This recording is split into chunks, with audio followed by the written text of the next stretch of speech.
1 minute to showtime. 1 minute to showtime.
That is not good.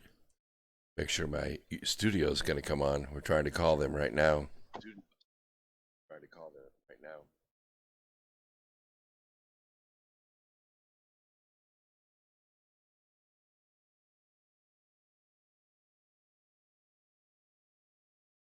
From its hurricane status yesterday, Florida Governor Ron DeSantis warned citizens to take the storm seriously. The storm is expected to travel along the state's eastern coast and then travel just off the eastern seaboard early in the week. I think the winds are around 65 miles an hour sustained with northwestern movement at 9 miles an hour, but it's a tropical storm. It's not a hurricane, and the worst of the weather is out over the ocean. The beaches are all closed here. Up and down the Florida coastline, the surface is very rough, and we're told that we could expect 5 to 8 foot waves, maybe even bigger throughout the day. A storm surge of perhaps 2 to 4 feet, and several inches of rain could be dumped along the Florida coastline, and that could cause some flash flooding. Fox's Rick Leventhal in Palm Beach. America is listening to Fox News.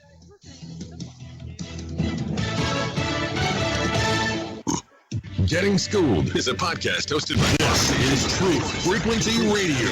The wicked ones, obviously under heavy Masonic influence.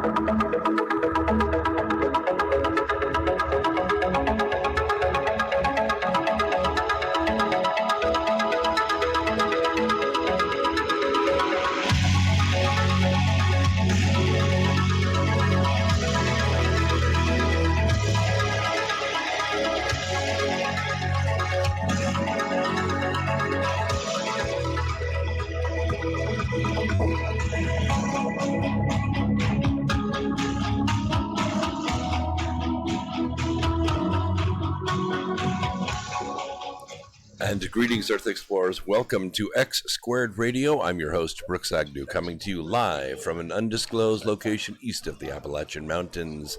This is where the past meets the future. In here, the results are always positive. We might go a little past your imagination, but have no fear. You will be safely traveling with us.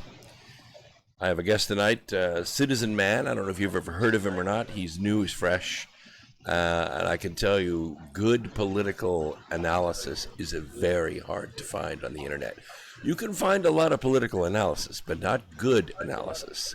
You got to get out there on the leading edge of the frothy wave to find out what's going on. And a lot of people are unaware of what's going on with the deep state. We call them the deep state affectionately or unaffectionately. But also, there are forces deeper and more nefarious that we're unaware of, because what we see is what we experience on the television, and that is not the reality of what's going on. Let me give you my Religion of Peace report. In the last 7 days, the Religion of Peace conducted 33 attacks. In these 33 attacks, they killed 181 innocent people. Oh, hang on a second. Let me make sure my microphone is set correctly on my Skype, because if it doesn't do that, it's going to echo. No, we should be good. Okay, we're fine. In these 33 attacks, they injured 154 innocent people. They conducted one suicide blast and spread their mayhem across 13 countries. All of this from the religion of peace. So what we deal with every single day in our news media is we're fed propaganda through news actors. They sit there in their modeled perfection and read their lines as they're scripted to them on the screen. And we believe them because it's their testimonial, it's their face, it's their popularity that earns them millions of dollars a year in their skill to deliver this propaganda to us. Yes, I know I'm echoing, but I don't know why. I can hear myself echoing, but I'm trying to figure out why that's going on. I know that my guest is using headphones because I can see him wearing them. Oh, I think maybe the echo might have gone away. Yeah, we're good to go now. All right. No, I still hear it in my headphones. What's going on, Mr. Producer? That's me. I'm Mr. Producer. Just pretending.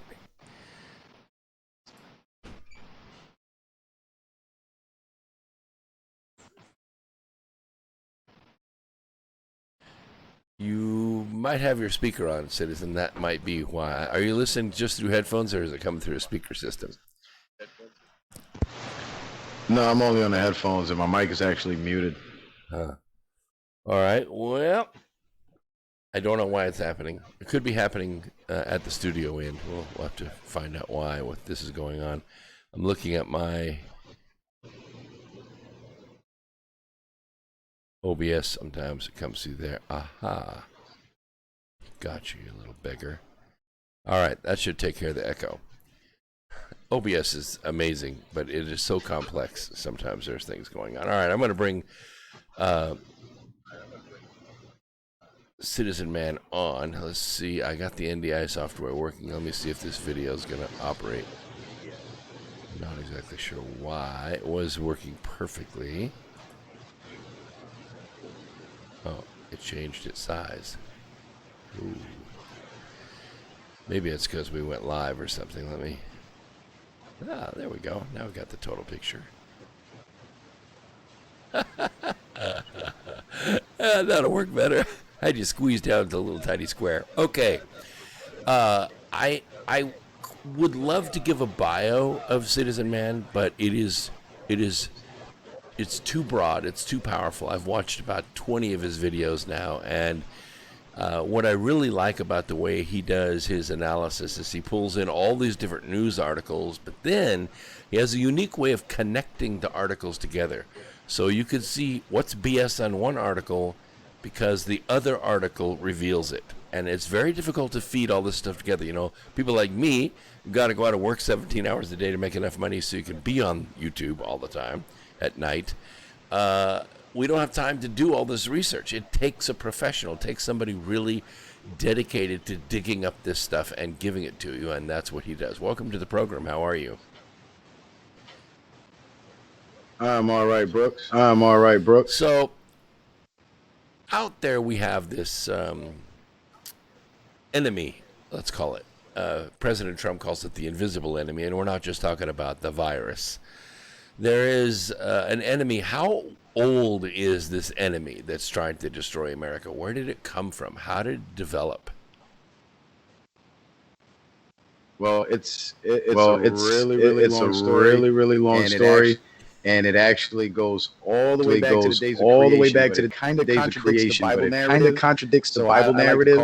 So I like to call this the alternative theory. And a lot of people get mad at me for explaining it. But from a logical standpoint, you can't help but agree with it. And here's how it goes.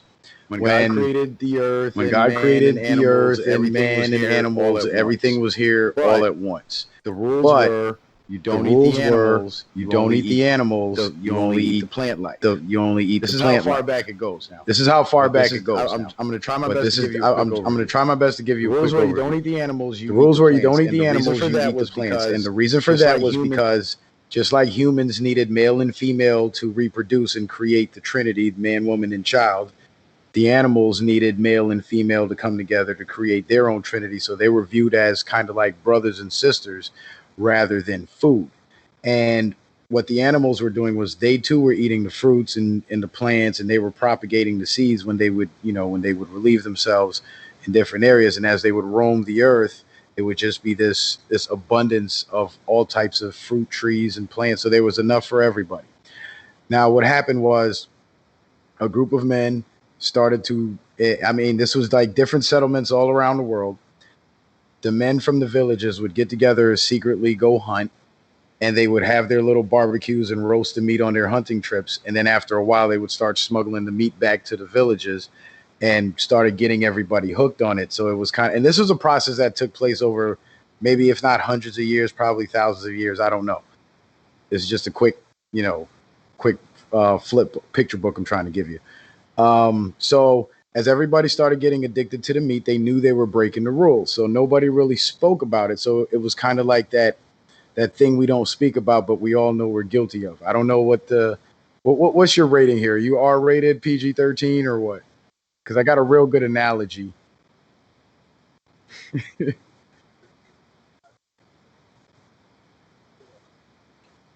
Roger that.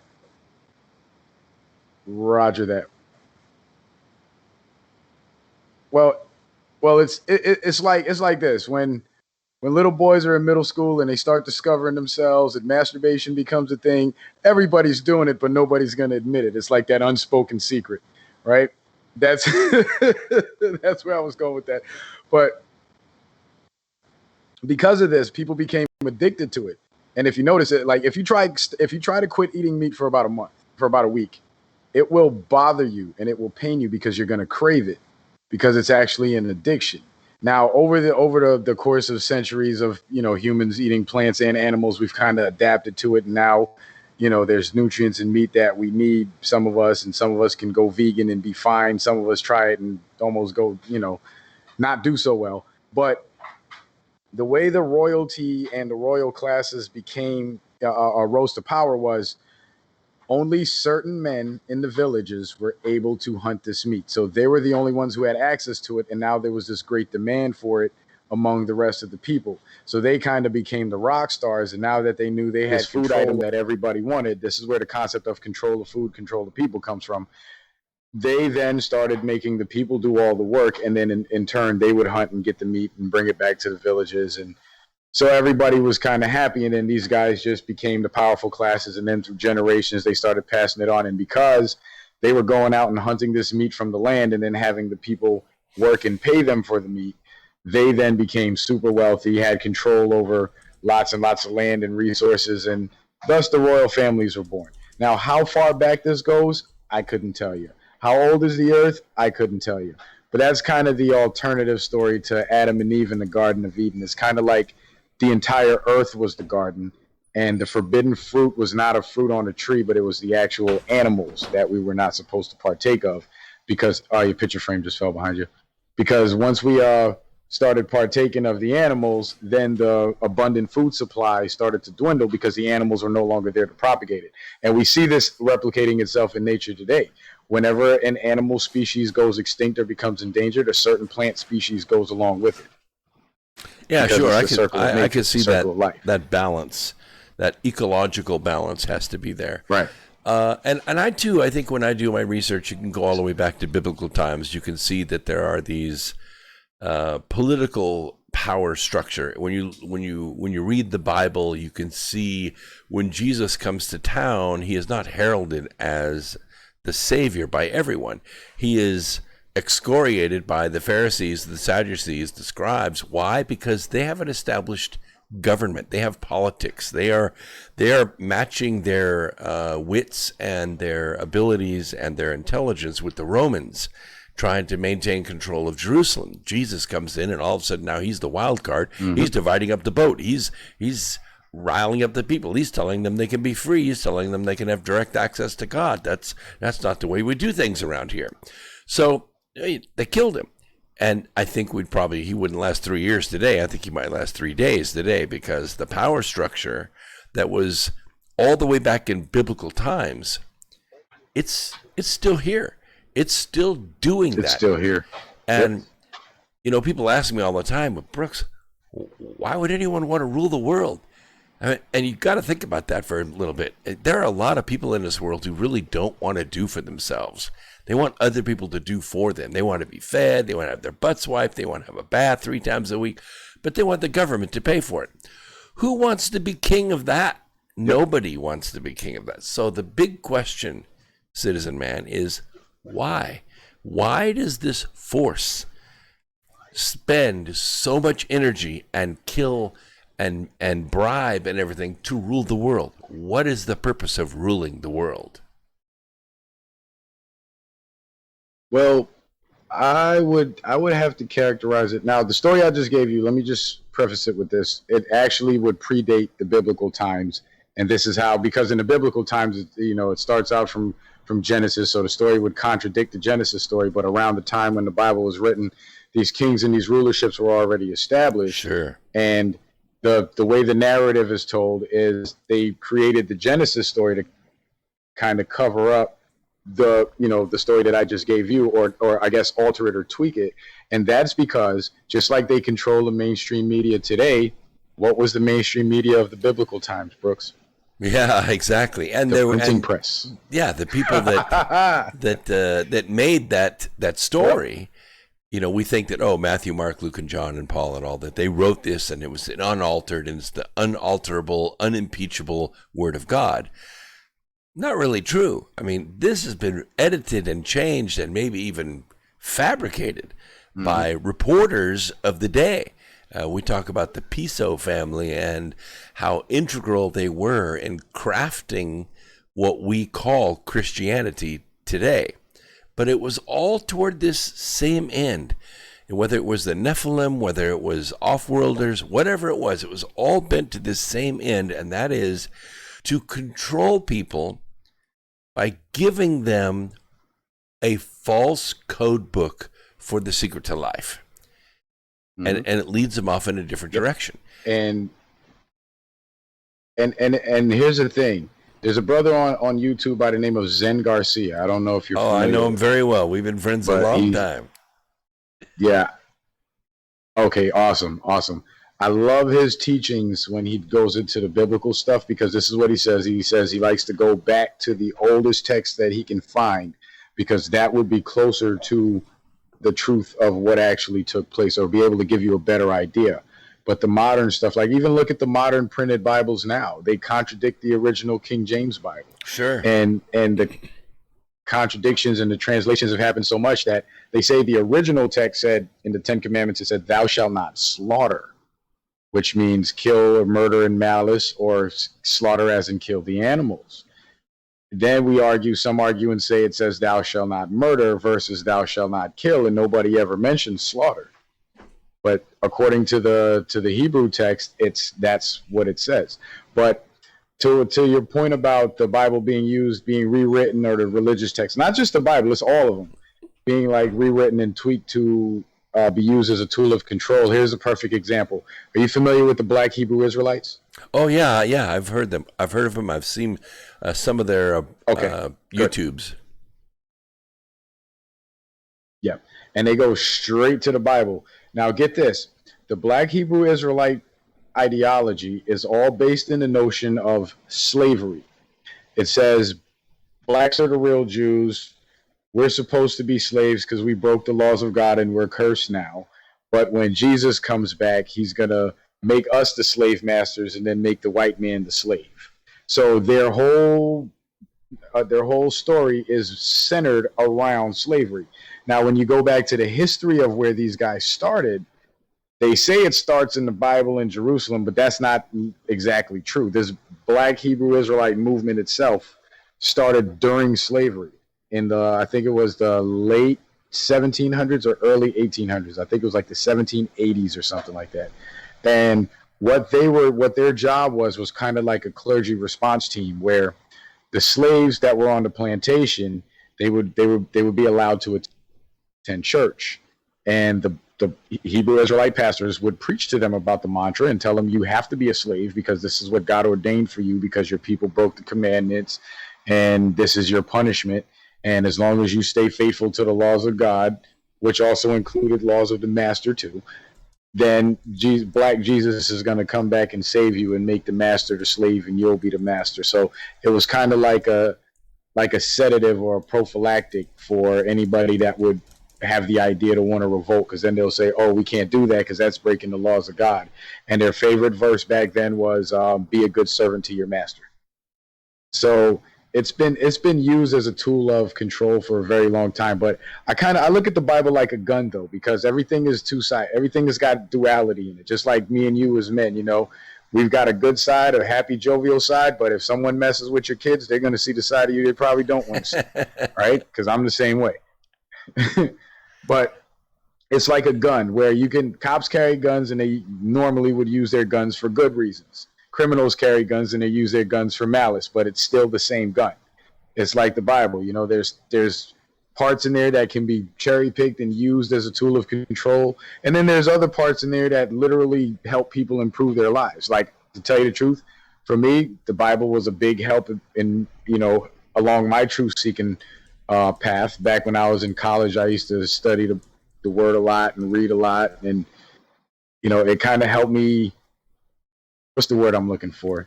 It kind of put me at ease and ease a lot of the stress of what I was going through, because college is hard, and I was able to maintain, and I have to thank that book. So I can't just outright disparage it, but I also have to acknowledge that it's not what everybody is made to believe that it is, and you have to, in order to gain a full understanding of the laws of God and the laws of nature, you have to not only study the modern text, but you got to study the ancient text. And that's why I love Zen Garcia so much, because he's so balanced, man. It's amazing. But that's because he's learned it in the ancient teachings. Well, we have a discussion from and that's what we got to get back to.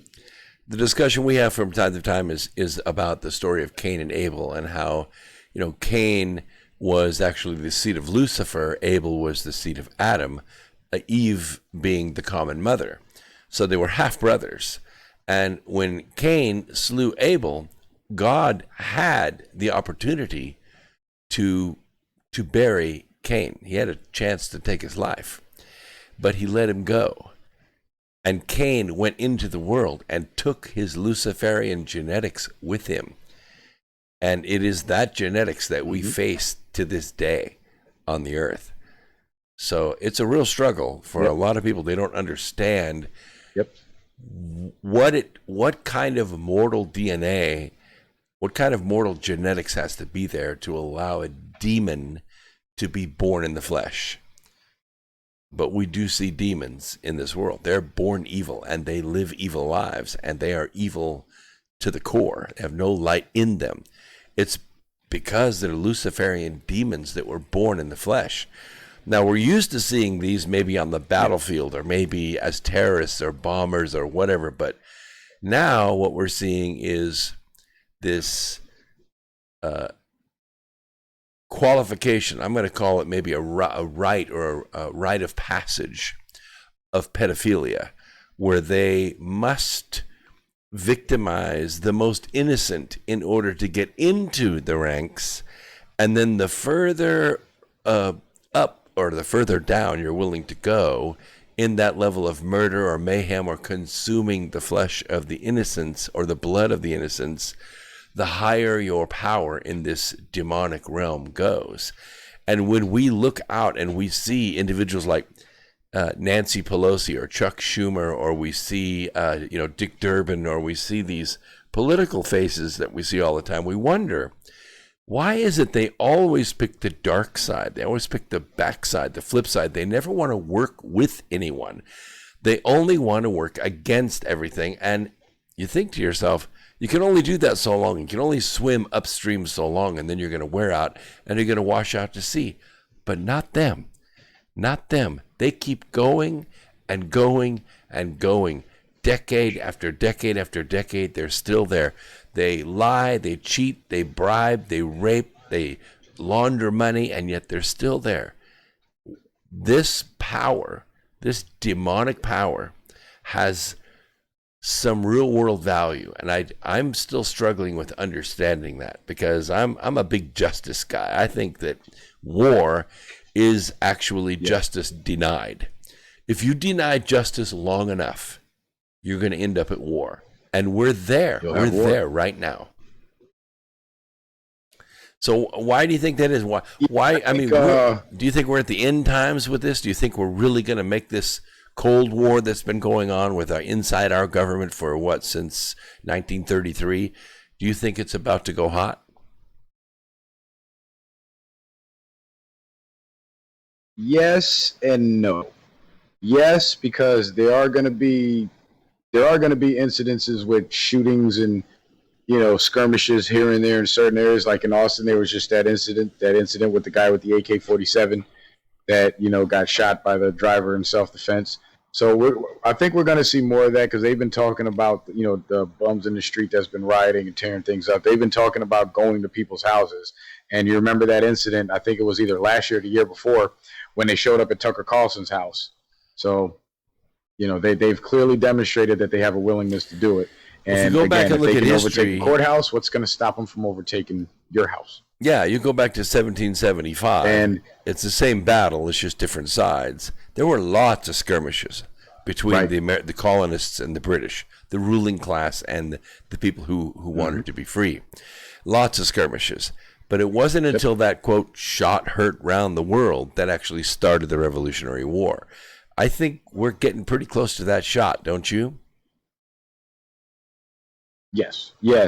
And to your point of the end times, I think it's the end times for that super powerful satanic cabal. And here's why I say that. Because Trump is unlike any other president that we've had. I'm pretty sure he would have ran as a Democrat if Obama was a Republican. And everybody says, Democrat, Republican, two wings of the same bird. And for a very long time, that's what it's been.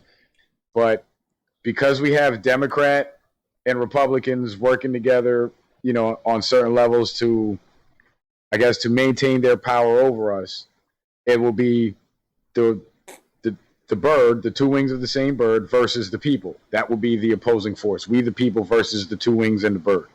So if Trump isn't getting along with either wing, then obviously he's not a part of that entity, which means he's on our side, because there's only two sides, the people and the elites, the satanic elites. And now, fast forward from the ancient times when the rulerships came to power, and throughout history there's been revolution after revolution of kings being deposed, new kings rising to power in the vacuum, and and all that stuff. So fast forward to 1776. I don't know if you're into like masonry or anything like that, but this ties into the Masons and the Freemasons, and it's a pretty interesting tale. Now, when the founders were here before pre-revolutionary times, they were considered Masons. Masons are nothing more than builders. America was a British colony. So these Masons were basically members of the royal. We're going to take a quick break. Commercials every half hour on this format. Okay. So we'll take a quick break. We'll come back with more Citizen Man. We're going to go into both Revolutionary Wars. Be right back. So 1776.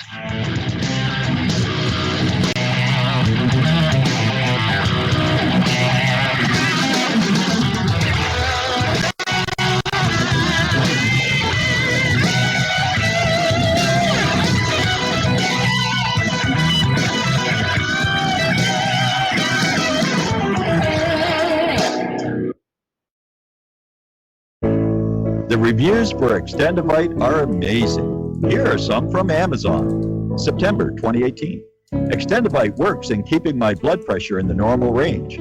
I've been using Extendivite for many years now. May 2018. Great product. I use regularly and I rarely get sick. March 2018.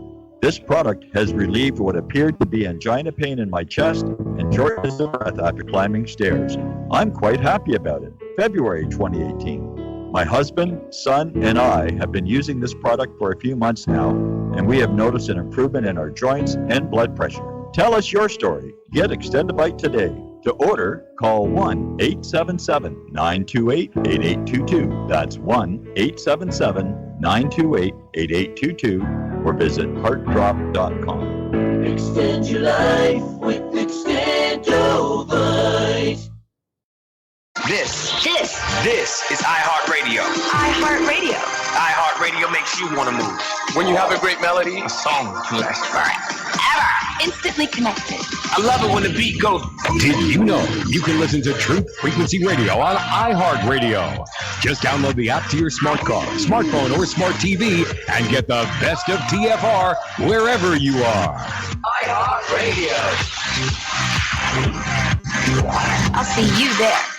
So, you love talk radio? Then you'll love TalkStreamLive.com. TalkStream Live is always on, 24/7, with the best streaming talk shows. Find your favorite talkers and discover some new ones. It's free, readily available online or on mobile with any smartphone or tablet. Finding your favorite talk shows all in one place has gotten a whole lot easier. Just go to TalkStreamLive.com. Be sure to download the free apps from Google Play or the iTunes App Store. Hi, I'm Sergeant Jim Ram, retired. In early 2012, I was facing a laundry list of chronic health conditions that my physician was telling me were incurable. I knew there had to be a better way, and I learned how I could reverse every one of my ailments with science-based, clinically verified medical nutrition.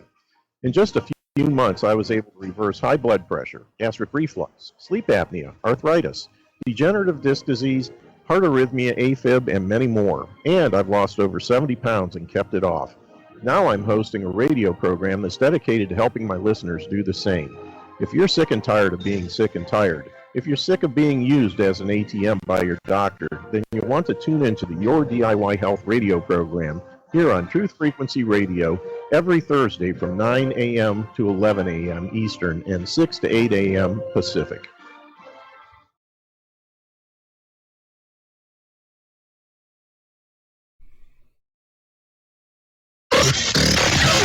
Real people, real radio.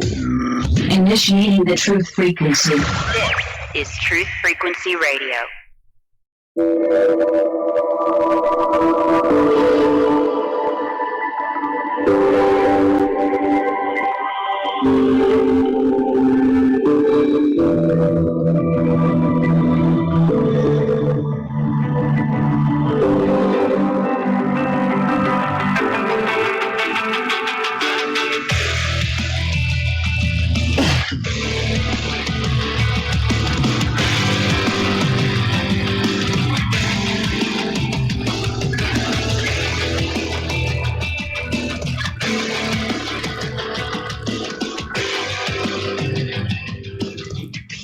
Welcome back. Second segment of X Squared Radio, coming to you live through the America Free Radio studios somewhere east of the Appalachian Mountains. My guest, Citizen Man. We were about to begin at the Revolutionary War of 1776. I know you see a little blue screen right there, but I think as soon as he starts talking, the NDI is going to kick in. It's one of those crazy things about the digital software, but we'll get going here in a second.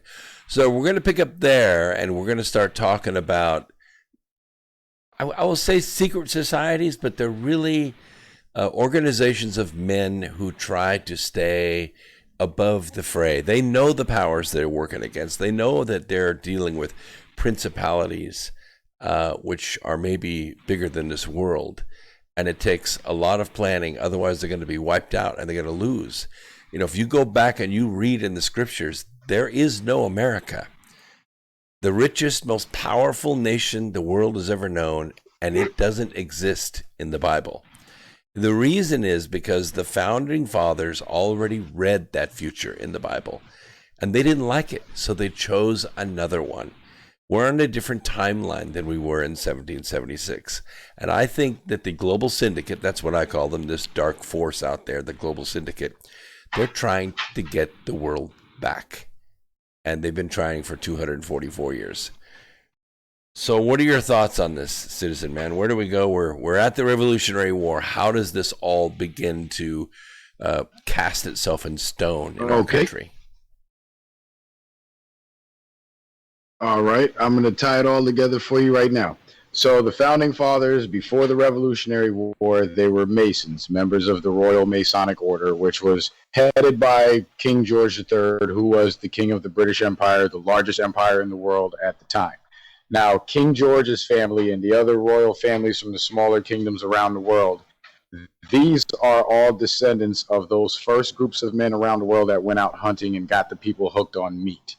And when they started to build their economy by putting people to work and selling them the meat and enriching themselves, they started to call themselves Masons because a Mason is a builder. They called themselves Masons because they were builders of society. So when King George, when the settlers left England and came over here and settled the land and warred with the Indians, made deals with the Indians, and some took them as slaves, and Indians had slaves that they sold to the settlers. It was a mess. It was a big mess. It's not one-sided like everybody says it was. But those guys were here to build another society in the New World as an extension of King George's empire under the rule of the Royal Masonic Order. 1776 comes around. America is a boom town. There's a lot of natural resources and a lot of economic wealth. The king is sitting back in England hearing all these stories of all these men getting rich over there who were nobodies. And then he's like, okay, well, if there's that much wealth, give me a bigger piece. And then the Americans decided, we don't want to give it to you. And because they disobeyed their Grand Master, who was King George, as Masons, the rule is you have to be put to death. They defied the order. The death warrants were sent out. That's why the Red Corps, more than just the politics, it was actually arrest warrants for them to be taken to England and put to death in the Masonic rituals or whatever, however they did it. I'm not a Mason, so I don't know. This is just what I've learned along the way. And basically, they revolted. They kicked the king's butt, so the king couldn't execute his death warrants anymore, and America became America. And the Masons that founded America started calling themselves Freemasons. And that's the difference between Masons and Freemasons. And I learned this talking to a brother that was here in my town, and he was talking about the difference between the international Masons, and then he kept saying the American Freemasons. And he kept making this distinction between the international Masons and the American Freemasons. Because I was asking him about the homosexuality and the pedophilia. He's like, oh, no, that's Illuminati stuff, man. That's those international Masons. We don't do that stuff. And I was like, oh, okay. He's like, and then he was like, yeah, there's two different groups. There's international and then there's American. And then I looked at the George Washington Monument where it said Freemason, and I was like, aha, that's it. They were free from the royal order, and they created their own society, and that's why it was called the Great Experiment, and that's why George Washington turned down the offer to be king, because he didn't want to create another King George by putting himself in that position of power, knowing he was not going to live forever, and someone else was going to take that power.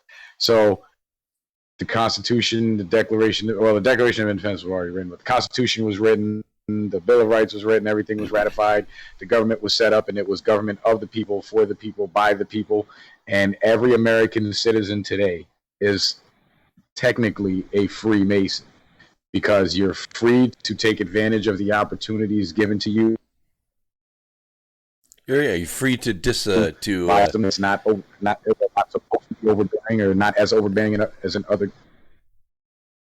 Yeah, the way our government is set up. You can go mob in the streets and burn the flag. Yeah, the way our government is set up, you are free to disobey. Your mic's going out, Brooks. It should be working. Say that again. I lost you on that last part, brother. You are free. Say it again. You're free to what? Citizens are free to disobey, as long as you don't get to the point where you're, violating the law, Yes. where you're taking away something someone else has. But we are free to disagree. We're free to disobey. We're free to choose whatever livelihood we want to choose, and that really never existed ever on the planet before. This changed the world. And I think that this dark force, this global syndicate, they want to change it back to the way it was.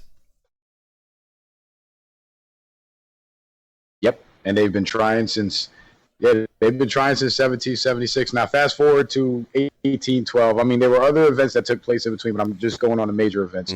Fast forward to 1812, the British tried to retake America again militarily and failed again. So that's when they realized, okay, we can't take this country over militarily and just walk in there because these guys are going to kick our butts. So let's figure out another way. And that was when the infiltration started to happen, where these wealthy Masons from Europe and all around the world started coming to America, settling down, setting up businesses to compete with the smaller companies. And because these smaller companies only had the backing of the local economy, these new investors that were coming in, they had the backing of the family, had unlimited wealth, and they were able to co-opt Masons and call themselves Freemasons, but then they brought in all the Masonic Satanism and the pedophilia and all that crap. And now we have a situation in the United States where the Masons are calling themselves Freemasons and the Freemasons are being demonized. So anytime somebody sees just an average guy with the that's a member of a lodge and he's got the square and compass on his car, everybody thinks he's some kind of demonic Satanist, but that's not the case at all. It's the higher levels where you start to find that stuff. But a lot of these lower level guys do participate in the events though. So they're not all good, but they're not all bad. This is the way I characterize the split when the Freemasons were formed. It was like a street gang, right? Let's say the Blood Gang. And the king is the OG. He runs everything. All the dope money that they make out in the street comes back to him, right? So one faction of the gang realizes we can make a whole lot of money on our own out here. So let's stop paying this guy. So then OG gets mad and he's like, I want my cut. So he sends the goons to go get these guys. These guys, they deal with the goons and they win that fight. Now OG knows that these guys are too strong, so I can't attack them. I have to just let them be now. So from the outside looking in, everybody sees red bandanas and they see Blood Gang signs and they only see Bloods and Bloods, but they don't know that there's an internal beef because they don't know the gang business. So they don't know who's on what side. They think everybody's all on the same side. So a lot of people have this belief that because they're Masons or because they're Freemasons, they're bad and they want to control us. But what the true Freemasons, like the George Washington Freemasons, really want to do is they want to return America back to a constitutional republic. Get rid of all this other crap. Get rid of all these agencies and these alphabet soup groups and everybody, and get us back to what we were before 1812. Yeah, and we have over 600 that's talked about. We have over 600 of those agencies, departments, bureaus, and administrations right now, and they are the ones that write our laws. They're the ones that assess our taxes. They're the ones that take police actions against us and enforcement actions. They confiscate our stuff. The issue is that we have no representation in that government, and that is tyranny. So I started writing this crazy book called Charm of Favor in 2017, and it was this. It's a Trumpian novel, basically. It covers how Trump decided to run for office, the forces that were at work there, because we were about to lose our republic to this Clinton crime syndicate, and people felt helpless. They didn't realize that of the 23 Republican candidates that were running, there was no person there that didn't come from that cabal. That it was the same team. It was just different players on the same team, except for Trump, and nobody gave Trump a chance of winning, but he quickly rose to the top. And it was what I found most interesting was not necessarily his charisma or his ability to debate or his presence on stage because of his experience or his wealth. There was something about his connectivity. Somehow this businessman, who we thought just built hotels and was a good golfer, somehow he was connected to something good deep inside our government that's kind of walled itself off and was fighting the fight as a minority deep inside our government, trying to maintain truth, justice, and the American way. And it became known as Q. And now it's all vilified, but it was a long time. The Anons are kind of a strange community of they're more than radicals. They're individual anarchists in the sense that they don't want to be ruled. They don't want to be led. They're all anonymous, but they are very powerful and very capable individuals. So when somebody comes on the scene and claims that he has this Q clearance, he's a Q anon, the anons just pounced on him. They pounced on him. They tried to dox him, out him, find things that he said wrong, and they couldn't do it. After about 3 or 4 months, he started to gain credibility because he released information that he could only have if he was very close to the right hand of Trump. So we began to see a synergy between this good part. But I want you to carry on with it, but I've set the scene up. I started Q, actually.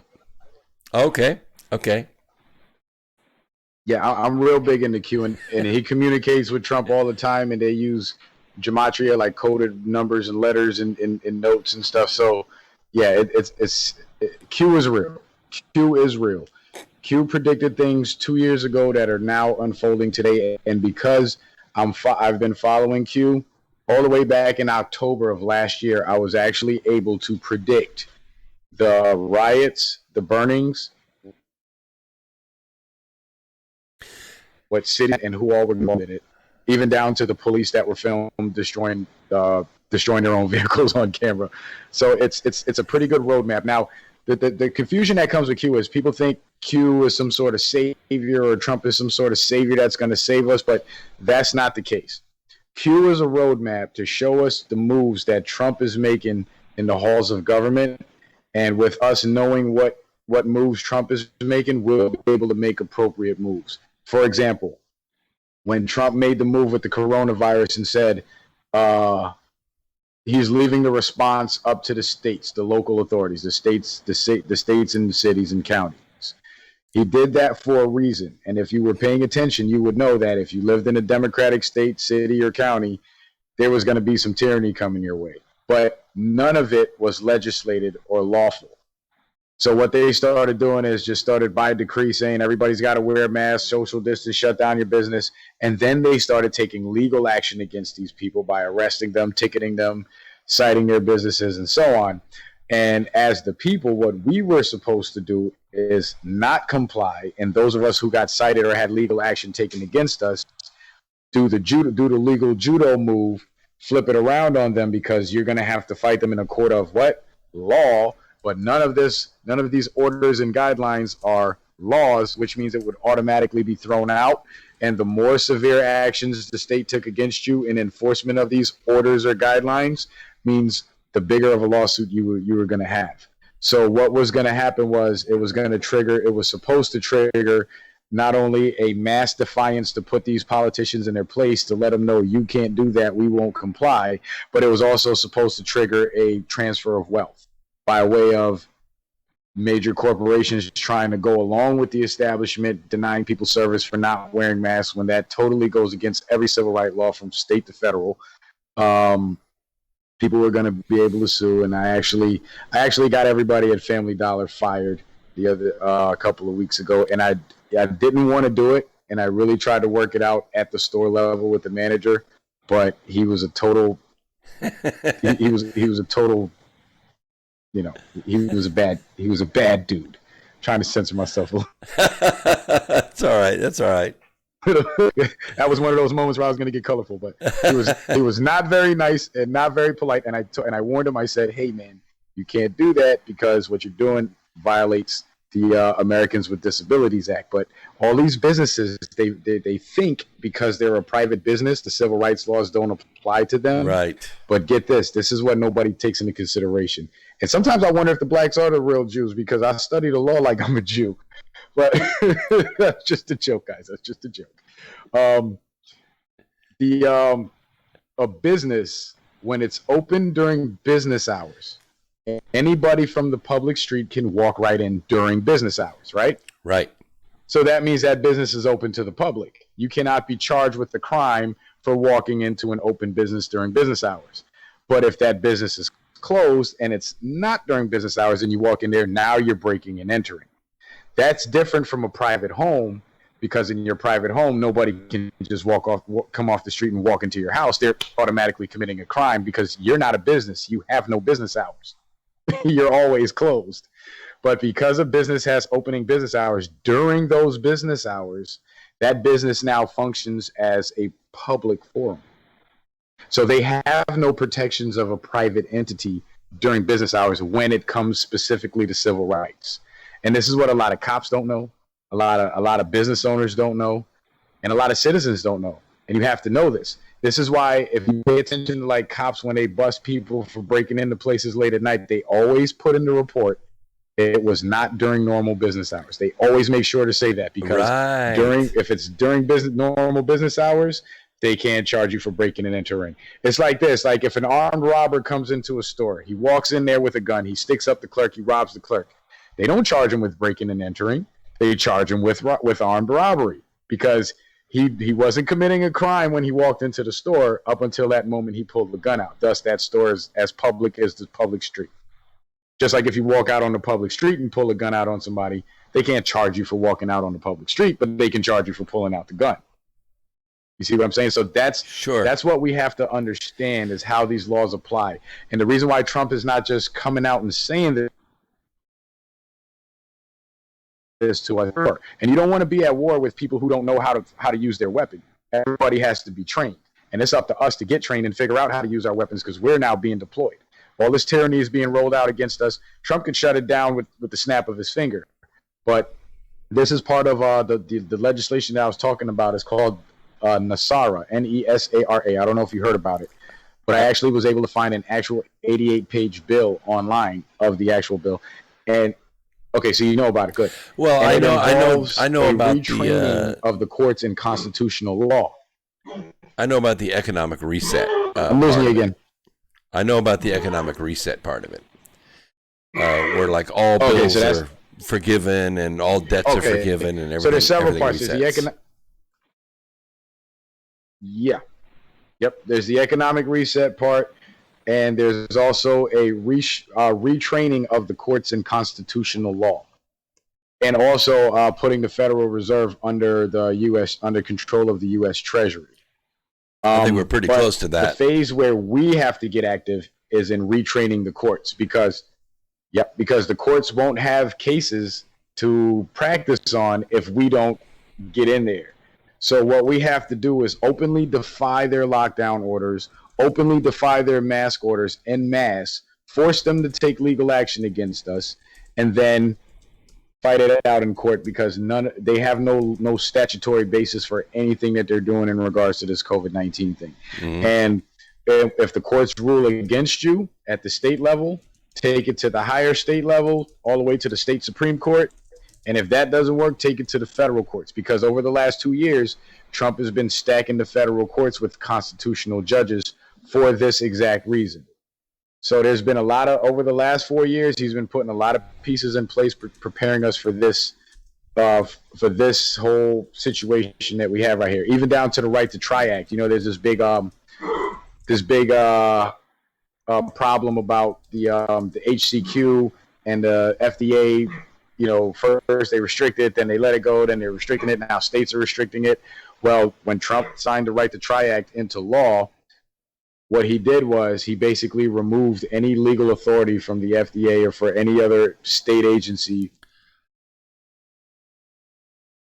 using this drug, because the Right to Try Act is meant for people with. Hang on, my dog's going nuts. Well, sorry about that. The Right to Try Act is meant for people who are terminally ill. Oh, okay. Let me just finish up. And because the COVID-19 is being hyped as this deadly pandemic, now because of the Right to Try Act, everybody gets the HCQ without regulation, but they just have to know how to invoke that law. And that's where knowledge of the system comes in. You got to ask your doctor about the Right to Try Act and how it's applied here. And, well, I have COVID, and COVID's so deadly. I'm terminally ill. I need my HCQ. Let's get it. And they can't restrict you. They can't stop you because of that legislation. But, again, Trump is not openly saying this to us because he wants the enemy to start making their moves and doing what they're doing. But we now have to respond through the courts legally. And the reason why we have to do it legally is because if we don't and we allow them to push further and further and further, it's going to reach a point where we have to pick up rifles and go to war with them. And that's what none of us want. Yeah, none of us want, because really the enemy that the Pelosi's and the Schumers and the Schiffs, the enemy that they're fighting isn't Trump. They don't hate Trump. Trump used to write checks. Trump went to their galas. He cut their ribbons. He was a very generous man, and people loved him. He is not their enemy. We are. The armed American is their enemy. And when Trump decided to run for president, the Republican Party was screwed up. It was screwed up. It was just as bad as the Democrat Party. It did not matter who you elected. You were going to get the same screwing. So when Trump decided to run as a Republican, 45 establishment Republicans bailed out. They said, if he's going to be president, he's going to open the books on everything. I'm going to be implicated. I'm out of here. So everybody from Paul Ryan on down left.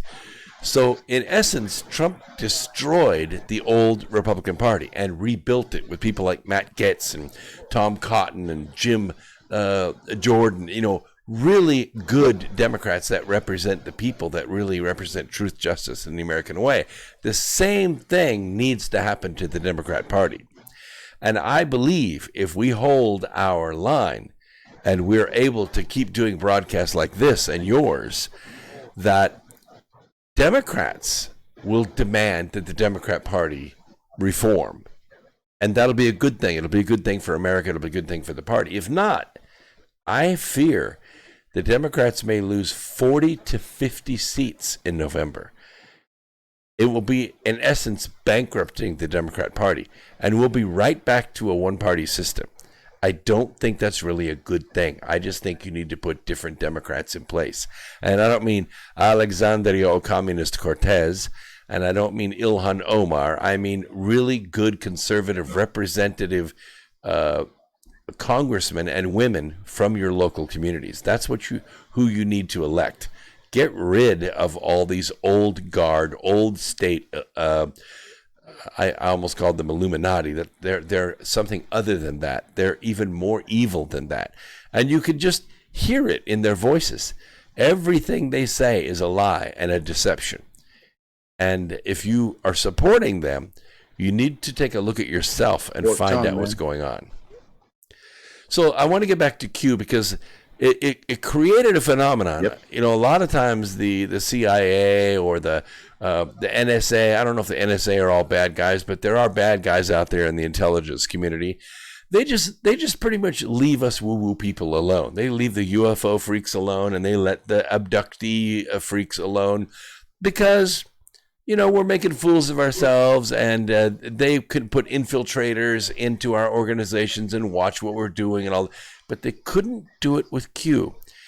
And what happened was Americans began to become more and more, not just well-informed, but aware. They had situational awareness when it came to the geopolitical forces out there. I began to go to rallies and events, and I would see these little Qs on people's shirts, on their hats, on their trucks, on flags. And, I'm not a big Q follower, but somehow, whatever he was streaming in the early days when he went live in October of 2017, he was like, it was blowing my mind. I'm telling you, it was like he was reading my manuscript. I hadn't published yet. I was writing chapters, and he was making posts or these drops, and people weren't really awake yet. The Great Awakening really didn't happen until January, February of 2018. 2018 was the year of awakening. But little Q, we take a quick break. We'll be right back. Don't go away.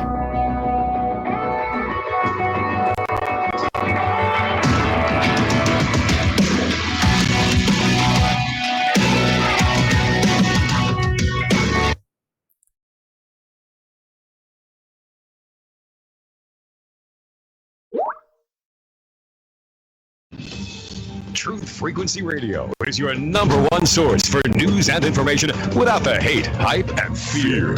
We're proud to feature cutting-edge programs like The Christopher Everard Show, The Covert Report with Susan Lindauer, Enemy Within Radio with Tom Barnes, Freaky Friday with The Woo Crew, The Gematria Effect with Zachary Hubbard, America's Evil Genius with Travis Cook, Phoenix Rising Radio with Phoenix, Quantum Connections with Lucky, and dozens more. Did you know you can listen from any telephone by dialing 641-793-7117 or call into your favorite show toll free at 833-TFR-LIVE. Uncensored talk and news you won't hear in the mainstream media. Truth Frequency Radio, your protection from deception.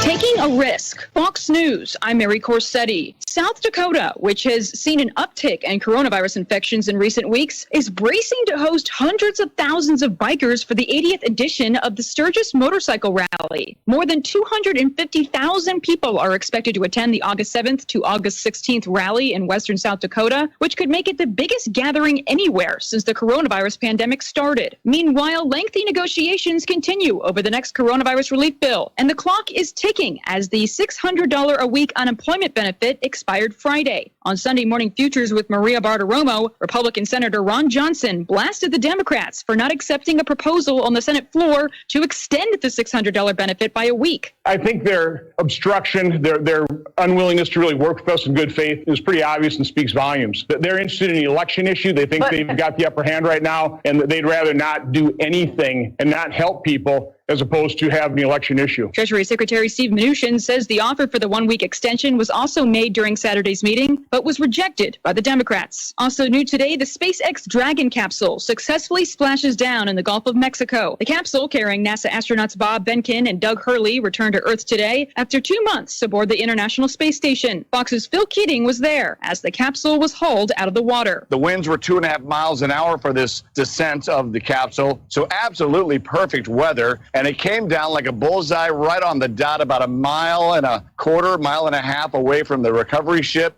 So it splashed down. They sent out the Go Fast boats. They attached the harnesses and everything to then get it to the recovery boat. And then they just hoisted it up with this big winch. And so now it's on the deck. And the Crew Dragon capsule is being controlled by SpaceX, Elon Musk's rocket company. America is listening to Fox News.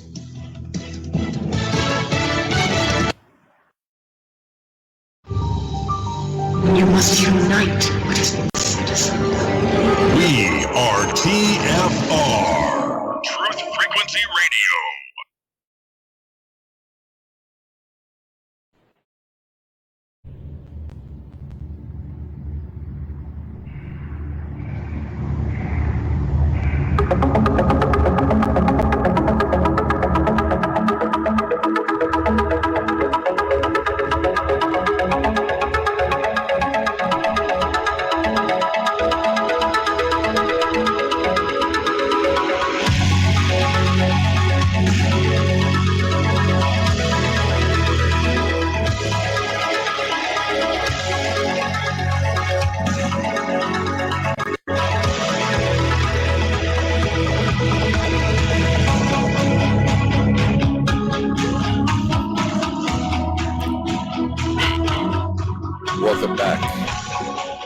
Welcome back. Hour 2 of X Squared Radio, coming to you live through the America Free Radio studios somewhere east of the Appalachian Mountains. If you caught my emergency broadcast yesterday, I'm going to repeat it in full right now before we bring Citizen Man back on. This is where we're going to go in this segment.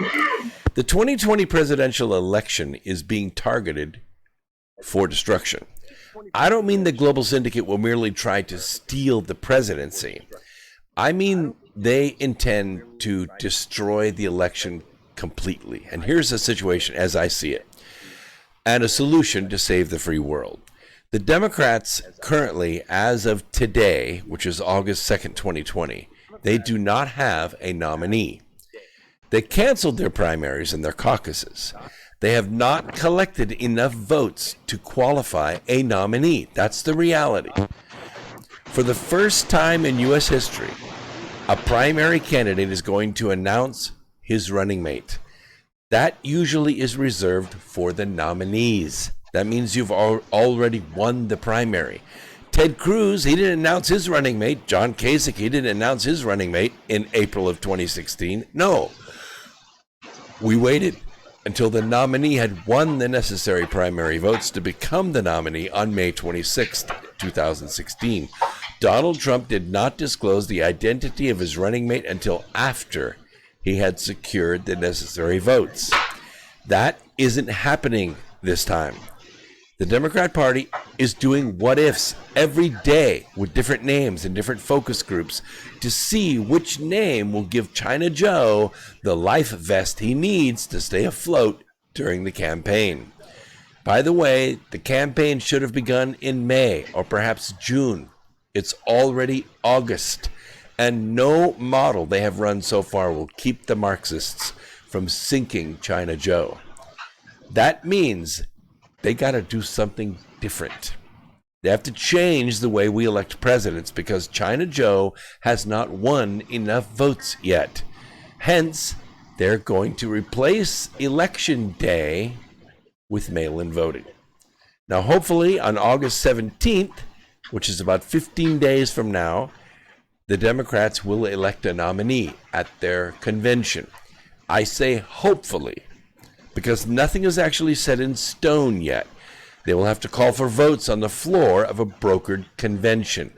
If, and there is a substantial chance that this will happen, China Joe does not secure the nominee on the first call for votes, then the process starts all over again on the floor. Everyone is suddenly back in the race.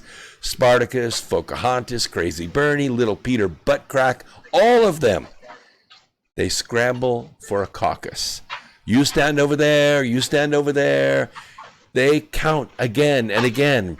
If they still don't get someone with 50% or more of the votes, then it goes to a third round and it's going to get ugly. Let's just say that this highly likely scenario that I've just drawn out for you is suppressed by the global syndicate. And the greed of all these Democrats can be kept in check. And that's a big if. Oh, and it's greed, let me tell you. Look how many times Pelosi has plotted in just 2 years to steal the presidency by removing Trump and Pence. It's insane.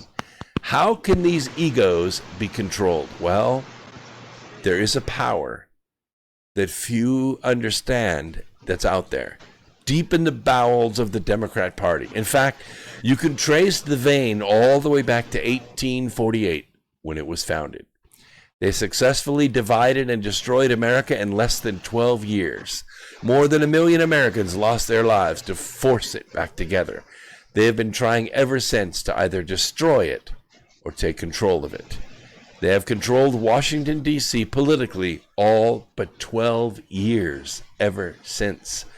They have done the same thing with Washington, D.C. that they have done to every single city and metropolitan area they control. They run gangs.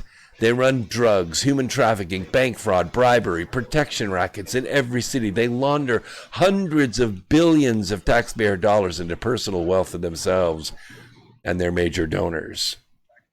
They took over the agencies, departments, bureaus, and administrations inside our government, of which there are now more than 650 of them. They tax us, fine us, interfere with our commerce, take enforcement actions against us from this fascist government inside a government. And we, the people, we have no representation inside that government at all. They assassinate, they bribe, they blackmail, and terroristically litigate their enemies so they can remain in power for decades. They thought they had it all in 2016, but their nominee was hated more than they realized. Donald Trump came out of America with a voice and a heart that spoke from the heart of every American. For the first time, the people became fully aware that Americans had an enemy more powerful than anyone could imagine. It wasn't just an election. It was a world.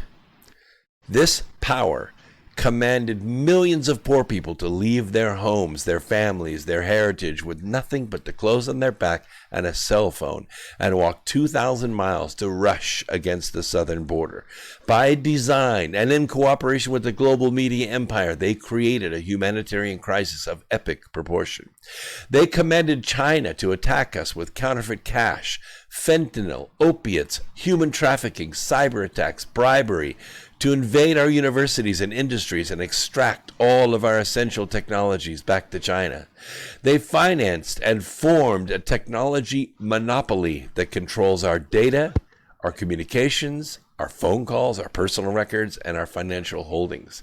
Just those 4 technology masters have more wealth than all but 7 countries. They can end or they can launch political campaigns with the flick of a switch. This global syndicate has one enemy left, just one, and it is the armed American. They hate us, and they seek unequivocally to end us. And we only have one champion right now, just one, and that's Donald Trump. And so the 2020 election is not about removing Donald Trump. It's about ending you.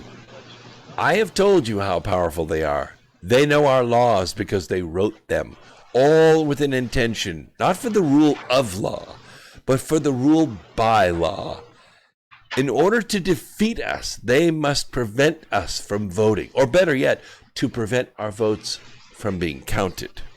Hence, mail-in voting. They will force ballots to be mailed to every registered voter, even if they are not citizens. Those ballots will be filled out by somebody, and then they're going to be counted.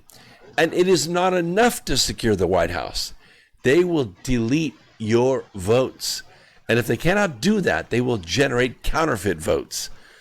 Fortunately, that process has not begun yet. Can't start for at least 15 more days. The primaries are still running in the Democrat Party. We don't know who's going to be on the ballot yet, so they can't send the ballots out if they don't know who's going to be on it. August 18th, the presses will begin running, and they will not finish until hundreds of millions of ballots have been delivered. Maybe the process could work another way. They could print the ballots, vote the ballots, send the ballots to the counting stations, and then take the election without a single face-to-face encounter from a polling official. Efforts to attempt this on a local level have been a complete freaking disaster. The votes are lost, they're counterfeited, they're sent to and voted by foreign citizens. They're sequestered by the Postal Service. There have been several reports of post offices interfering with the delivery of ballots that have been illegally or have been legally posted. So here's my solution. I mentioned this yesterday. I'm going to put it in this broadcast, and we're going to go back to Citizen Man. I call this the American Election Protection Act. It has 7 parts. You create an encrypted satellite date coding application that links a single clock with fobs installed into all the paper ballot readers. Those readers will be equipped with laser date coding attachments. 2, vote in person by filling out a paper ballot. 3, insert that ballot into the reader, and the encrypted date code is laser etched onto that actual ballot. Number 4, the second the polls close, that fob is locked out by the satellite. Number 5, no ballot that does not have that date code etched into it will be valid. Number 6, absentee ballots will be allowed in states that have solely utilized that form of voting since January of 2019. If you tried to implement it on the rush, it's not going to work. You've got to go back to face-to-face voting. All other states have to vote in person at an official polling station. And number 7, no mail-in votes will be valid for federal offices. If they want to use it for local offices, they could do that. Mayor, sheriff, district attorney, that's fine. Do the mail-in votes. Not for president. to be clear about this, absentee ballots are for people in states who have chosen in advance to vote and validate a paper ballot and mail it to the precinct that issued it. No absentee ballots posted after Election Day are valid. That's the rules. It's that way in every state that uses them. I have voted in absentee when I was down in Texas working. Mail-in ballots, something totally different, okay? They're sent from a central location to every registered voter. It does not matter if they never voted before. It does not matter if they are foreign citizens registered when they got their driver's license. They're going to receive a ballot at their last known address. And the mail-in ballots are subject to whole bunches of different kinds of fraud. They're going to be harvested, they're going to be voted, and they're going to be sent in to be counted. And number two, they could actually be counterfeited by unofficial sources in foreign countries, shipped here in shipping containers and dropped into the counting station. They would never even seen an American address or an American face, already pre-voted. Why would China do that? Because that's what they do. They've been sending us counterfeit $1 bills. Who would freaking do that? There's no value in that. There is if you can make us lose our faith in our printed money. So why would they do this? So that Joe Biden could win? No. I mean, maybe, but that's not really likely. The reason they're doing it is they want to confuse the election. And if they can confuse the election and we can't figure out who's president before January 3rd, then what's going to happen is the 20th Amendment is going to kick in. And I'm going to get your thoughts on this too, Citizen Man. The new Congress will select a president and a vice president if the Electoral College voters do not agree on a majority winner for each office. Absent a clear winner of the presidential election on January 20th, the Speaker of the House would serve as acting president. Not Nancy Pelosi, unless the Democrats win and Nancy Pelosi is still the Speaker of the House, then she's going to be president. Now you know where that smug look comes on her face while she's drunk at the microphone. It's because she knows the 20th Amendment. Congress may, by law, provide for the case wherein neither a president-elect nor a vice president shall have qualified, declaring who shall then act as president, or the manner in which one who is to act shall be selected, and such person shall act accordingly until a president or vice president shall have qualified. It could be years before we figure out the 2020 election. And that is what they're trying to accomplish. Your thoughts, Citizen Man?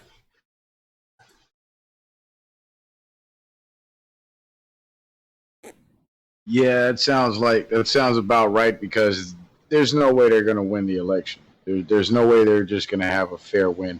But I think that's one way it can go, and that's the way that you're spot on. That's the way they want to take it, because they know they can't win. But what I think is going to happen this year is it's going to be such a big landslide that it's going to.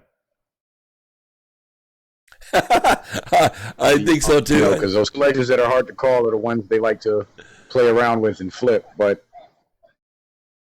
because remember, there's a silent majority. There's a lot of people out there who are supporters of the president and love this country, and they're not too, like, what the Democratic Party is doing now is they're basically appealing to the fringe, and they're ignoring the vast majority of normal working Americans that just want to have a job, pay their bills, have enough money, and they're completely ignoring them. And now with the riots and the mayor stepping down, the Democrats refusing to condemn it, and them calling for police to be disbanded, it's further turning the people against the Democratic Party. And Q made mention of this. Destruction of the Democratic Party. So I think what Trump is doing is he's allowing them to carry out their plan, thinking that they're winning, like the art of war, make your enemies think you're weak when you're really strong. And what he's doing is getting them to show their hand, use up all the tricks they got up their sleeve. I'm pretty sure there's more coming by November. And once that's all said and done, everybody in America will know who the bad guys were. There will be absolutely no question about it, and everybody's going to go vote for Trump because he was the only president that drained the swamp. And that swamp draining, we got to participate in that too, just like the retraining of the courts. We got to get out there and we got to vote these suckers out. We heard on Media Buzz this morning where they were saying, well, Biden's ahead in all the polls. If it goes to the 20th Amendment. Yeah, well, there's a couple things that I totally agree with. What I was going to say. Well, the first is that we got a delay. 77% of Americans are afraid to declare their political preference in public because of the violence that's going on everywhere. You might get away with it in public, but then they come later to your house and spray paint it, or they key your car, or you don't want a Trump bumper sticker on your bumper because they'll break out your window. There's all kinds of crazy stuff. There is a silent majority out there. And the other thing is that I think you're right. I think that when the enemy comes out and says, Biden's ahead in all the polls, double digits, Trump's going to lose, he's really in trouble in the battleground states, we don't really say much, because I think you're absolutely correct. There's kind of a Sun Tzu thing here, which is let your enemies think they're strong when they're really weak.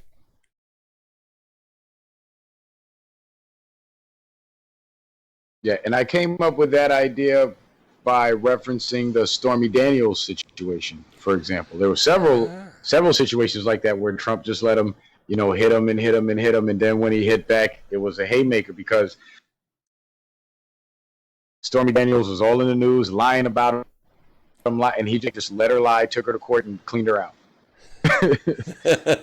So that was that. I mean, you apply that methodology to his campaign strategy, and you'll see a correlation there, because what do you see happening? The Democrats are tearing up their own cities. They're sending out the insurgents to burn stuff down, and they're trying to make it seem like it's Trump's fault. Now they're blatantly lying, saying peaceful protesters, and that Trump's and that the feds that are there to do the police's job are stormtroopers. So now they're exposing themselves as liars and frauds, which is going to cause even their loyal followers to go back and really question what they, things that they had questions about in their mind prior to all this. It's like when you support somebody, every once in a while, you're not going to agree with 100% of what they say. So there'll always be something that'll make you go, I don't know if I agree with that. And now that they're witnessing what's being done to their cities, they're going to go back and they're going to think about all those moments, and they're going to be like, oh my God, this guy's full of crap. I'm voting him out in November. And that's it. Yeah. Hey, we have a caller on the line. Let's bring him on, and we got about 6 minutes left in this segment. Northern California, you're on the air. What's on your mind? You're live out there. It says Virtue Shane in the caller name. I don't know who that is. Is that one of your fans? Could be. I'm sorry, Brooks. I don't know what I did. I do not know all of my fans. You called in to listen? I may just listen. Oh, okay. I'll put you back on hold then. That's cool. If you want to call in, the number's right there, posted on the screen, 213-233-3998. My guest is Citizen Man. We got about 6 minutes left. I want to resume now. We're at a higher level here. We want to resume this conversation about Q, because Q was really not paid much attention to. In fact, no one really asked Trump who was Q. Every once in a while you see a Q shirt at a Trump rally, or a Q flag or a banner or something like that. But he was kind of an anomaly, kind of a sideshow. Recently, though, lots of stories have popped up about Q in what we call the fake stream news. They're now focused on Q. What do they call Q? What is their fear about Q? I kind of think of it like, what's their fear about Michael Flynn? But anyway, what are your thoughts on that, Citizen Man? Well, Q's got their number, man. Q knows their playbook. Q's been exposing their playbook. Q has been guiding people through the confusion that they've been trying to create. So Q is actually the counter fake news media, to tell you the truth. And I was thinking, and when you were asking me the question, a thought popped in my head. Trump is the commander in chief. Like we are a military structure. Trump is the commander in chief. Q is kind of like the intermediary. Me and you are like the NCOs in the field, and our listeners are the soldiers out there that are going to have to go out and, you know, and fight alongside us. But we're in the trenches with them. The only difference between us and them is we got the marching orders, and we have to relay it to them in such a way that they can understand it and effectively apply it. And that's why I say, you know, there's a lot of conservatives out there that think Q is, you know, is nonsense and it's make believe. And I realize it's just not meant for everybody. Some people are good at some things, and some people are good at other things. For the people who are good at the coding and gematria and puzzles and patterns, Q will be the place for you. Now, what happened with Q in 2017, a lot of people were happy about it, but then when nothing was happening, they got discouraged. But that was because Q was telling us everything in advance. You know, kind of like when a movie starts out and the ending scene is in the beginning, and then you're like, what the heck's going on? And then after that scene, it goes to the beginning of the story and then works its way up. And then at the end of the movie, you see it and you're like, oh, that's the opening scene. That's what Q did. Well, it was like, you know, when I've managed large plants before, maybe we have 1,000 employees, we have the official announcement. This is what management's going to do. But then we have another avenue, and that's where we call it, we kind of leak it to the floor through maybe the material handler or something. And it'll go across the plant, but it'll go underground.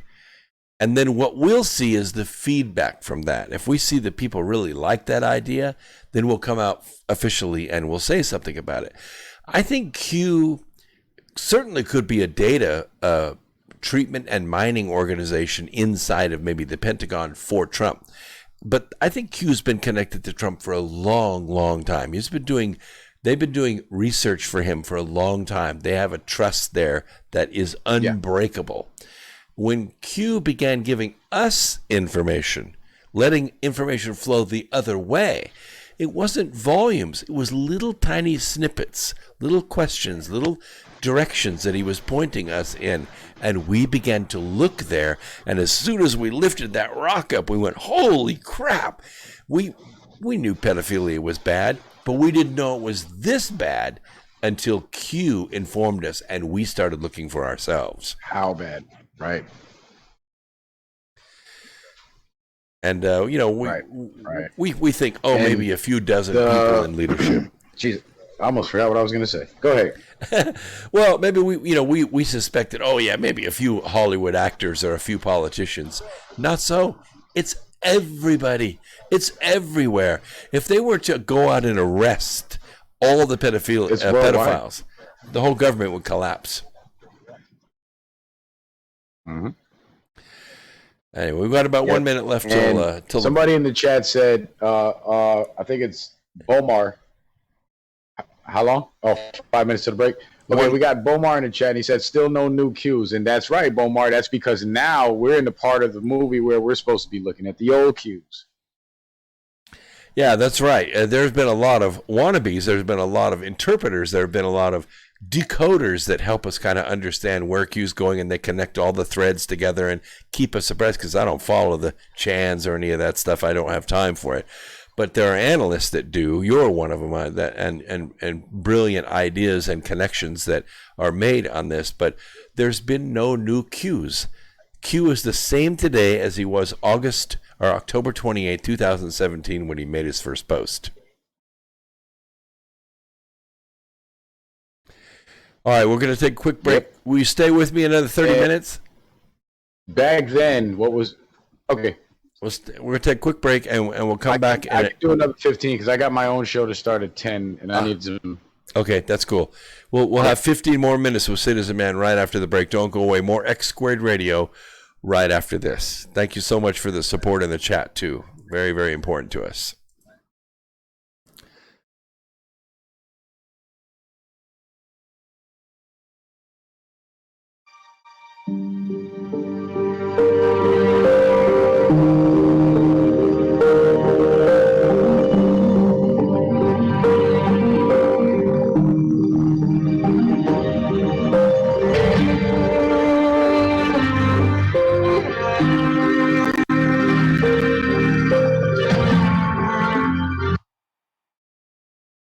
It's amazing how people have been raving about iAlife all over Facebook. They've been posting their testimonials just because they want to get the word out because it's worked so well for them. If you're not familiar with iAlife, it's a 99% pure CBD oil, but the secret is the synergy between the hemp and the ayahuasca vine, the non-psychoactive component of the ayahuasca tea. We recently received an email from a wife whose husband has Parkinson's. For the first time, he's been able to sleep through the entire night.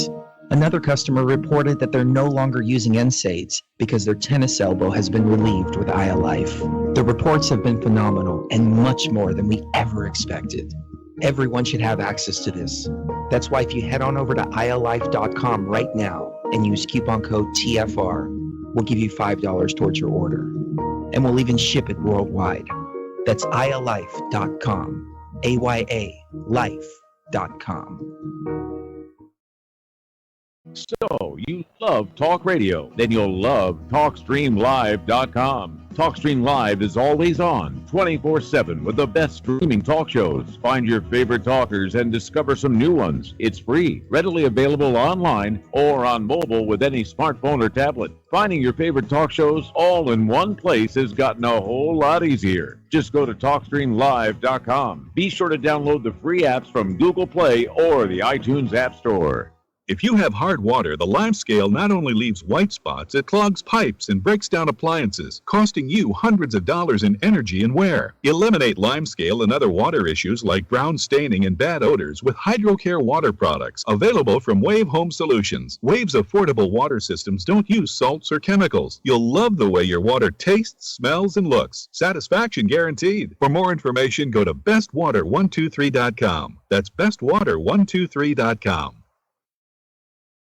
Greetings, Earth Explorers. My name is Brooks Agnew, and I am your host on X Squared Radio every Sunday evening at 8 p.m. Eastern Time on the Truth Frequency Radio Network. This is where the past meets the future. We explore the mysteries of the universe and of the Earth. We might go a little past your imagination, but have no fear. You will be safely traveling with us. We will dissolve the propaganda of dangerous people with dangerous plans for the planet. We will discuss the latest technologies and challenges for humankind. We will discover the safest place for you to stand when the thinkings and doings of mankind come flying apart, and how you can be one of the people that helps put it back together. Join us.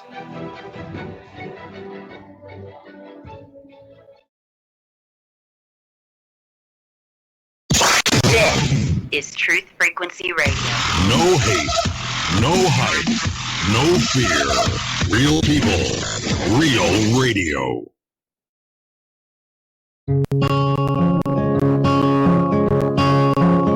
I've been waiting for this moment since my first breath in.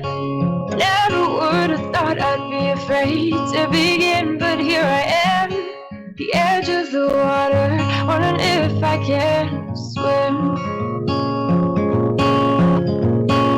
Never seem to notice all the days pass through, but in this final moment I'm still chasing the truth. I want an explanation why I can't stay here forever in my youth.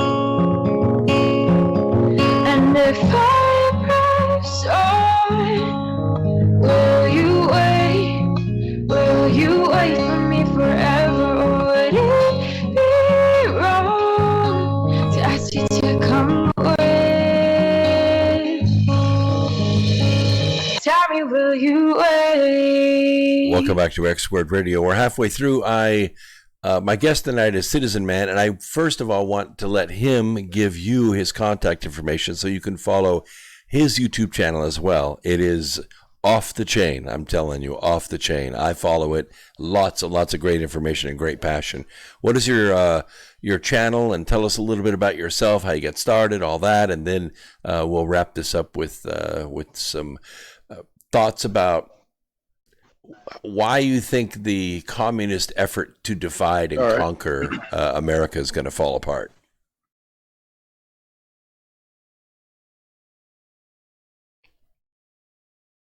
Okay. Well, before I begin, I just wanted to squeeze this little factoid in about Q that I was trying to squeeze in before the break. And I got an echo in my headphones now, Brooks. But when Q was posting all that stuff in 2017 about these major figures being taken down, it was being carried out in other countries around the world. Now, what was happening was, while Obama was in office, the same generals that asked Trump to run for president, they actually approached him in 2000. And they hatched a plan to start busting these human traffickers because, well, they're in the chain of command. They know who's doing what. A lot of the Secret Service agents that accompanied these elites on their vacations, I guess, they bore witness to this stuff. So the military was really outraged at what was going on. So they started running these secret operations to bust human traffickers all around the world, because Trump is a businessman. You don't come to him and ask for any favors without a business plan. So their business plan was all these ops that they have been running secretly around the world, busting up these human trafficking rings to convince Trump that, hey, we can do the job. We just need a commander-in-chief to be at the top of the chain of command that's not going to allow this crap to slide. So when Trump ran in 2016, the operations went full scale online and started in, I think it was like Thailand and Malaysia and some other far off places. And now, over the course of the last 4 years, they worked their way through Europe, parts of Africa, parts of Asia, and now they're here in North America. Southcom, when they launched Southcom, that was them going after the human traffickers down in South and Central America as well. That's why Trump said they're going after the drug traffickers, because the human traffickers use the same routes and they usually work for the same people. But because Trump didn't want to give too much information to the elites by publicly announcing it, he said they were going after drug traffickers rather than human traffickers, but they're snatching both. But anyway, if you guys want to find me on YouTube, my channel is Citizen Man, exactly the way it's spelled on the screen there. I also have a backup channel called Citizen Man TV. So if you want to subscribe to both, that'll be awesome. I'll actually be live tonight, shortly after I get off the show here with Brooks. And Brooks, I want to thank you for having me on, brother. And to your question about how I got started and where I'm from, well, I was born in South America in a country called Guyana. Both of my parents are from there. We emigrated to the United States when I was a small child, grew up in the state of New York and upstate New York, moved down to Florida when I was in high school. I was in ninth grade. I was 14. And I've been living in Florida ever since. So I'm one of those legal immigrants that actually appreciates America for what it is, because I've been back to my home country and it ain't pretty. And it ain't like it is here. A lot of people there, their lives actually depend on us here. You know what I'm saying? So if we lose what we have here, the whole world crumbles. So this is the point of singularity where everything culminates into one big dramatic end for the satanic elite. Now, what got me started was I was a Democrat a long time ago, as many of us started out. But over the years, I started to realize we were being lied to about so many different things. And when Obama came into office, I noticed he wasn't being honest. So by 2012, I had become completely disillusioned with politics. I was like, I don't want anything to do with it. Then I started listening. Then I found Alex Jones. I watched the movie Loose Change again after I had watched it in 2007. And I decided to look up Alex Jones, and I found his channel, and I was hooked from about 2013 to 2016 because I was listening to Alex Jones to see if Trump was going to be the real deal. And I've been skeptical. And I was like, if Alex says he's not, he's probably not. But if Alex says he is, he is. But Alex was skeptical all the way to like 2018. So I was like, okay, I've seen enough. I trust Trump. If Alex doesn't, that's on him. And all the while I was doing my own research, I was trying to learn as much as I could about Trump, because I was wondering if he was the greatest actor of all times or if he was really serious about this. And when I saw the hate from the media, the hate from the celebrities, the hate from everybody that loved Obama, that's when I realized this is a man of the people. Because it's the establishment versus the people, and the establishment hates the people. So whoever they hate, they're with us. I figured the same thing, that he had the right enemies. And there was another YouTuber by the name of Randall. All right, go ahead. Well, I was just saying, I felt the same way, that he had the right And there was enemies. another YouTuber, a brother by the name of Randall K. Taylor, that was covering the... Oh, yeah, I heard you. We got a delay, man. Yeah, but Randall K. Taylor was covering the migrant crisis at the border and translating the Spanish news, and he was like one of the only YouTubers doing it, and then he got sick and had a couple of strokes and he had to leave. But right when he was doing his streams, I started up my channel, and I used to call into a show all the time. And about 3 months into me having my channel, his channel went down after he got sick. So here I am. I learned as much as I could along the way. I was inspired by Randall K. Taylor. Shout out to that brother. I started my channel, and I've been learning more ever since. And the way I do my research is I just lay in bed and just go through news articles, man. Just go through social media, and then I listen to what's being said on alternative media in our circles, and look at the Q posts and try to make connections between what's going on and what's being said. Now, when I look at mainstream media, I don't look at mainstream media for the opinion pieces. I look at it for current events, because they'll have to tell you what's going on. They'll just put their own spin on it. But if you know what outlet or what source you're looking at, you'll know the direction of the spin, so you'll know how to unwind it and get to the truth. And I do a lot of that, and you have events happening here, events happening there that seem unrelated, but then when you look at everything as a whole, you see how everything ties in together. Like, here's a prime example. In 2013, I think it was, there was a kid that got shot at one of these high schools down here in Florida. They locked the school down, and they sent in buses and moved all the kids to another school or to a church, to another location, without the parents knowing. It was a big news story. And Alex Jones at the time, he was saying that was a test run for when they decide to force vaccinate the kids or chip them. They're going to use the public schools to hold them hostage. Now with the coronavirus and the big debate to open the schools, I heard John Rappaport do a report today, and he said they're going to reopen the public schools. They're going to do testing with the fake test. Kids are going to test positive. They're going to lock down the schools and quarantine them in the schools, and then they won't let them out until they get vaccinated. So and he also made mention of them possibly being transported to another location. That took me right back to 2013 when they did that, because there was absolutely no reason for them to move the kids off campus. They could have just taken them to a safe area and moved them away, because the shooting happened at 1 p.m. and they had the guy by, I think it was like 3:40. So all they had to do was keep the school on lockdown and keep everybody in class until 3:40 and then let them go once they knew the guy was in custody. So that was definitely a test run, and I believe that this is crunch time and this is what they're preparing for. And I've been fighting tooth and nail on my channel to wake people up to this stuff and how fraudulent it is, because it has no basis in law. So we have to fight them in court.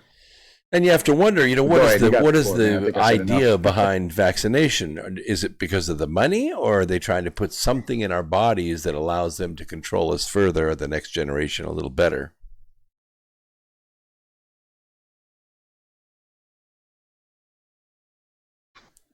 Yep, and somebody in the chat actually asked an interesting question. They were like, why is Trump for the vaccine? Now, here's how I break it down to people. He's not for the vaccine per se, but he is for the people. And unfortunately, there are a lot of people out there that support him that are going to vote for him that really think we need this vaccine.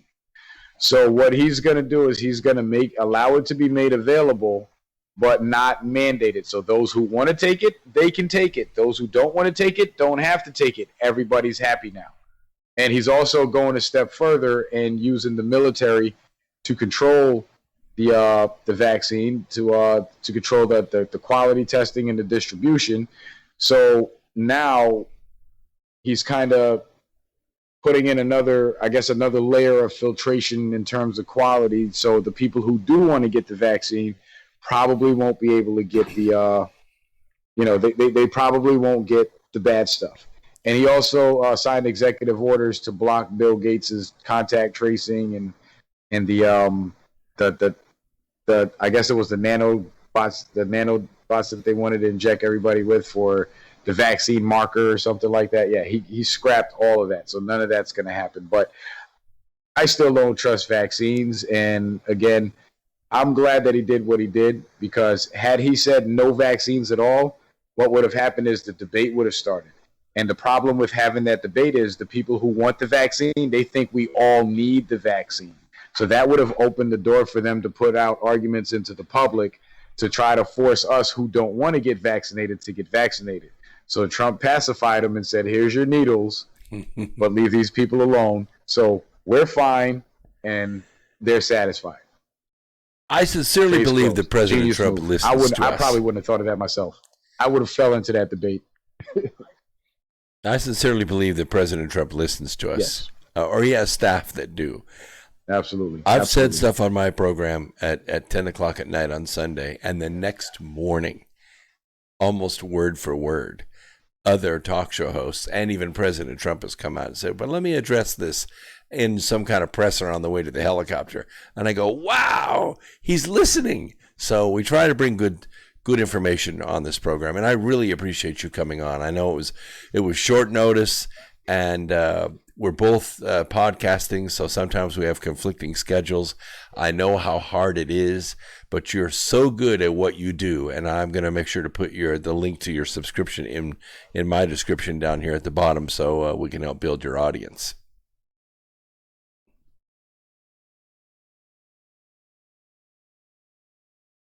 Thank you. I really appreciate you having me on, man. It was kind of a surprise. I was like, "What? Free America Radio?" I listened to a couple of your podcasts while I was working before. You sound pretty good. I was like, "Man, this guy is underrated, man. He's got to have like 80,000 subscribers instead of 8,000, man. This dude's." I didn't know you were connected with Zen Garcia, but yeah, you guys are on the same network, right? Yeah, Truth Frequency Radio Network, right? He has a. Is that what it's called? Am I getting that right? Right. He's a good guy. He's a good researcher. Very low key. He's a little hard to follow in audio, but if you have long discussions with him, you can get a great information from him. He's a great researcher.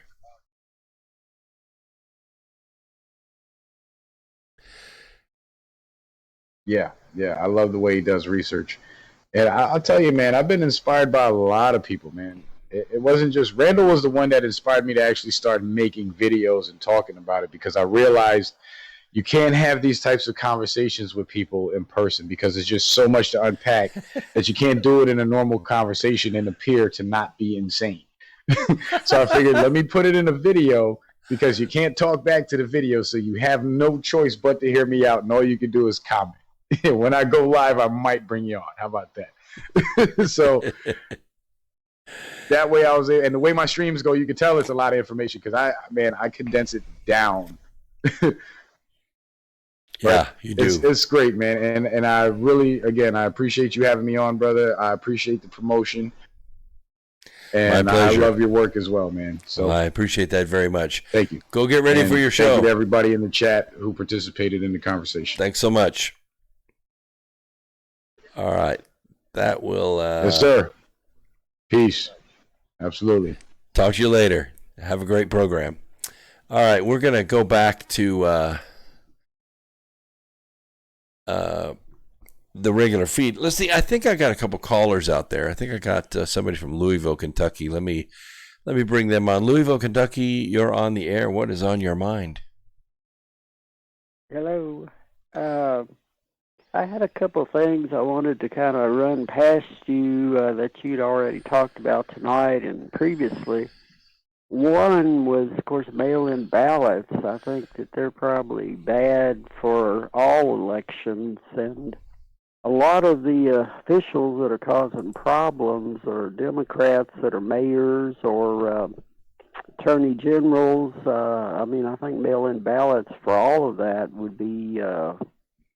I think the Democratic plan in general is to use mail-in ballots to in an election that's not decided, and then once that happens, you got people like Nancy Pelosi and her continuity of government type deal that could kind of swoop in and take control, while they're constantly counting ballots for months. And that's exactly what the 20th Amendment is all about. The 20th Amendment talks about what would happen if the actual election process goes into chaos and nobody can be, for sure, selected as president and vice president, which we saw that happen in 2000 with the Al Gore George W. Bush election. We did not really know who was president for weeks.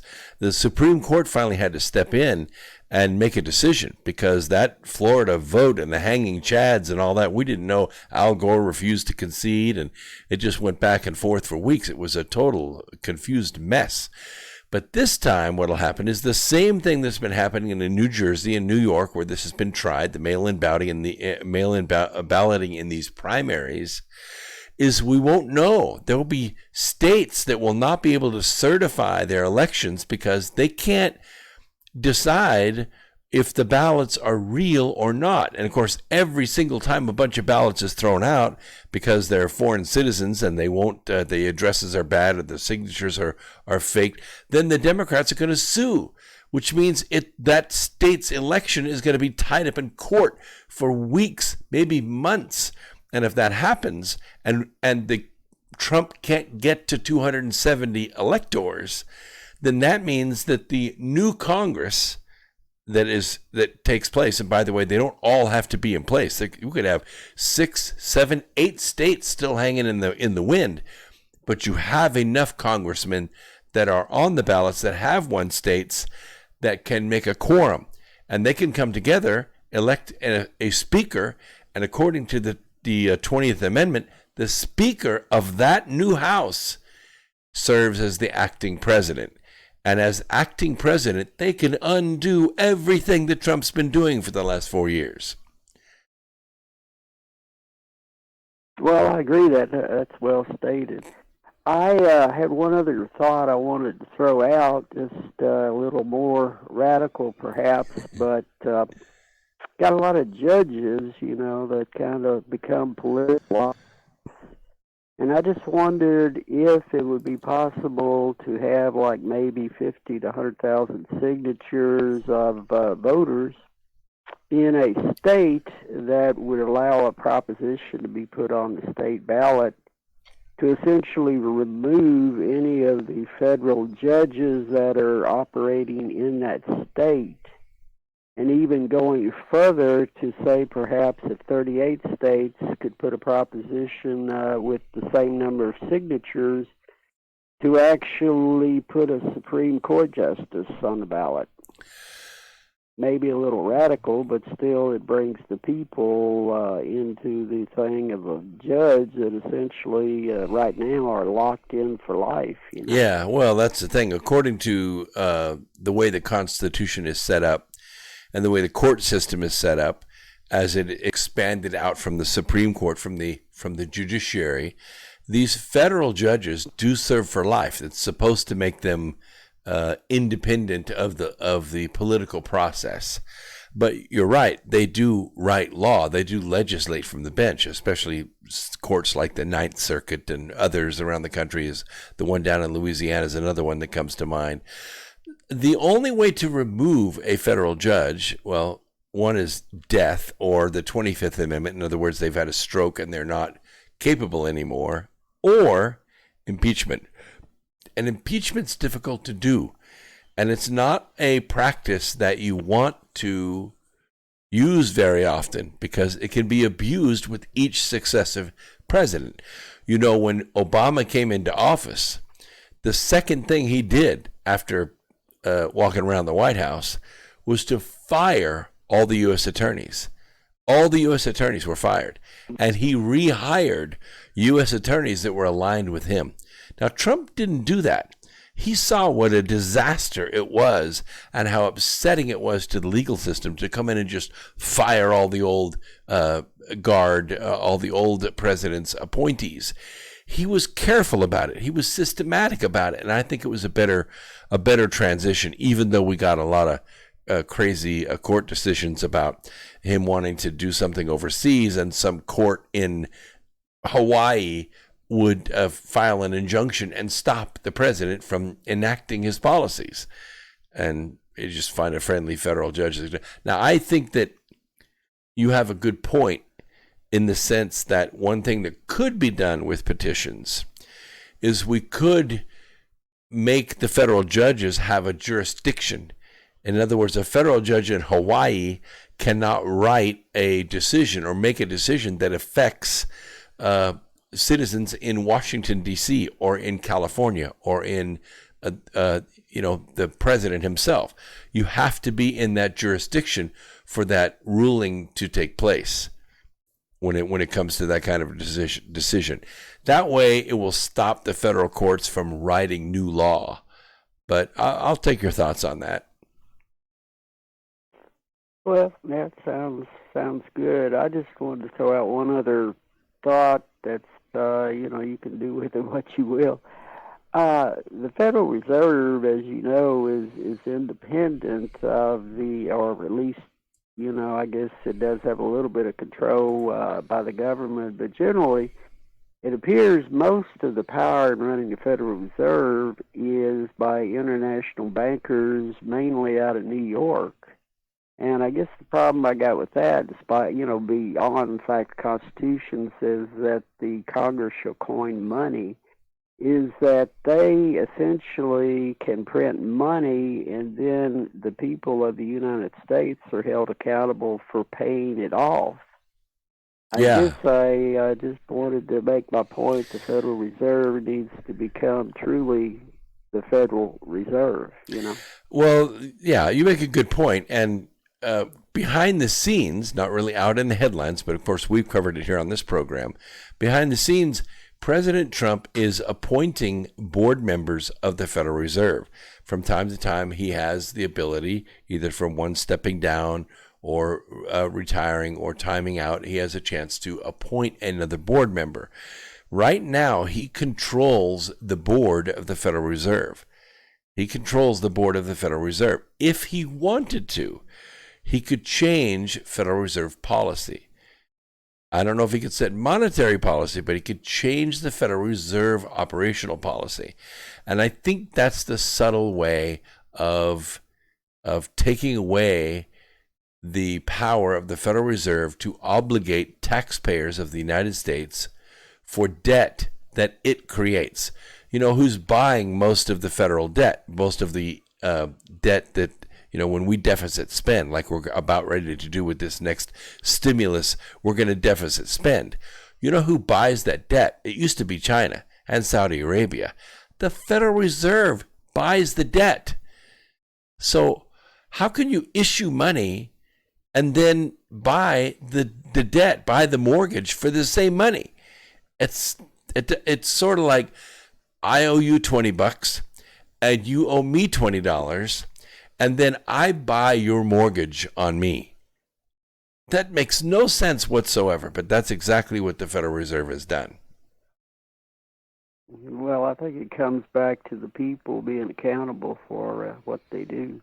One last thought, though, that just throw out, of course, is Andrew Jackson, is hanging on the wall in the Oval Office. And when the statues were coming down, finally they got to Andrew Jackson's statue. And that was the point where Trump finally got pissed off. I just thought that was an interesting thing that when they got to that statue, he stopped it, Okay to take Christopher Columbus down, not Andrew Jackson. The point I'm making is that Jackson was the one who eliminated the second Federal Reserve or the second National Bank. Jackson and no bank. 1835, exactly right. Thereabouts. Yeah, he campaigned on it. He said Jackson and no bank. He refused to sign the bank charter. Yeah, Jackson killed the bank, and it was no easy task. He even had 2 assassination attempts, or one, I think, with 2 guns that misfired, maybe. But anyway, those are my little things to throw out for what it's worth. I'll let you go, Brooks. All right, I appreciate you very much. Thanks so much for calling. We're going to take another quick break. We have another caller on the line out of Michigan. We'll bring him on right after these messages. Don't go away. More X Squared Radio coming at you right after this.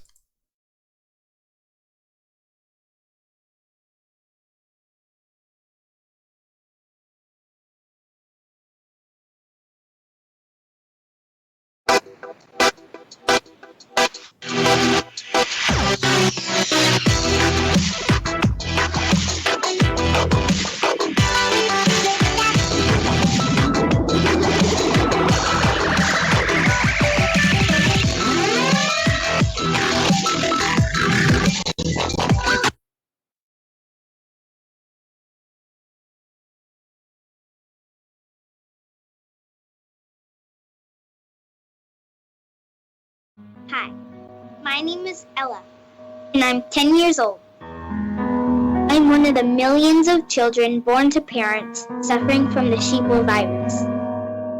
Symptoms include the inability to think for oneself, the attention span of a goldfish, and a strong belief in government and the mainstream media. It is estimated that 1 out of every 2 children are being raised by parents infected with the sheeple virus. But there is a cure.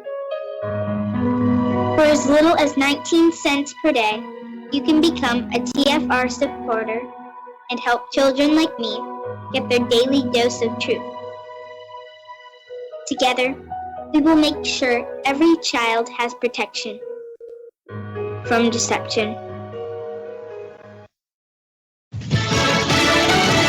Regaining balance. Fox News, I'm Mary Corsetti. 2 NASA astronauts returned to Earth today, splashing down in the Gulf of Mexico. The first splashdown by U.S. astronauts in 45 years. After 2 months in space, Steve Stitch, deputy manager of NASA's Commercial Crew Program, says it shouldn't take long for the astronauts to become reacclimated with movement on Earth. Bob and Doug were in space for a couple of months, and so they'll come back here and they'll start doing some special training. So sometimes within a matter of a few days or weeks, they're kind of back to normal. And they'll start doing some special exercises to get them readapted to Earth's gravity. The capsule parachuted into the Gulf about 40 miles off the coast of Pensacola, hundreds of miles from where Tropical Storm Isaias is pounding Florida's Atlantic coast. Plus, $3 trillion has been spent on coronavirus relief thus far. And Senate Minority Leader Chuck Schumer says aid packages like the one they're working on now cost a tremendous amount of money, but added there is no choice. We can underfund what's needed, and it will cost us more in the long run because COVID will still stay with us. And as long as COVID stays with us, the economy will not recover. Or we can spend the adequate, robust dollars now and end this crisis. Also new tonight, FBI Director Christopher Wray briefed members of Congress on potential Chinese influence on the U.S. presidential election. U.S. Secretary of State Mike Pompeo talks about it on Sunday Morning Futures with Maria Bartiromo. The Chinese Communist Party, and you saw this with our closure of the consulate in Houston, is running espionage operations inside the United States and attempting deep influence targeting of American business leaders, of American congressmen, of city council members. We saw it happen up to a state senator in Wisconsin. This is a deep effort to conduct influence operations to undermine American democracy and put our nation at risk. The U.S. indicted 2 Chinese nationals in July for attempting to steal COVID-19 vaccine research. America is listening to Fox News.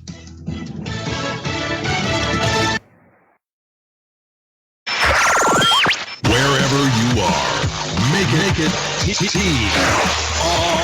Truth Frequency Radio.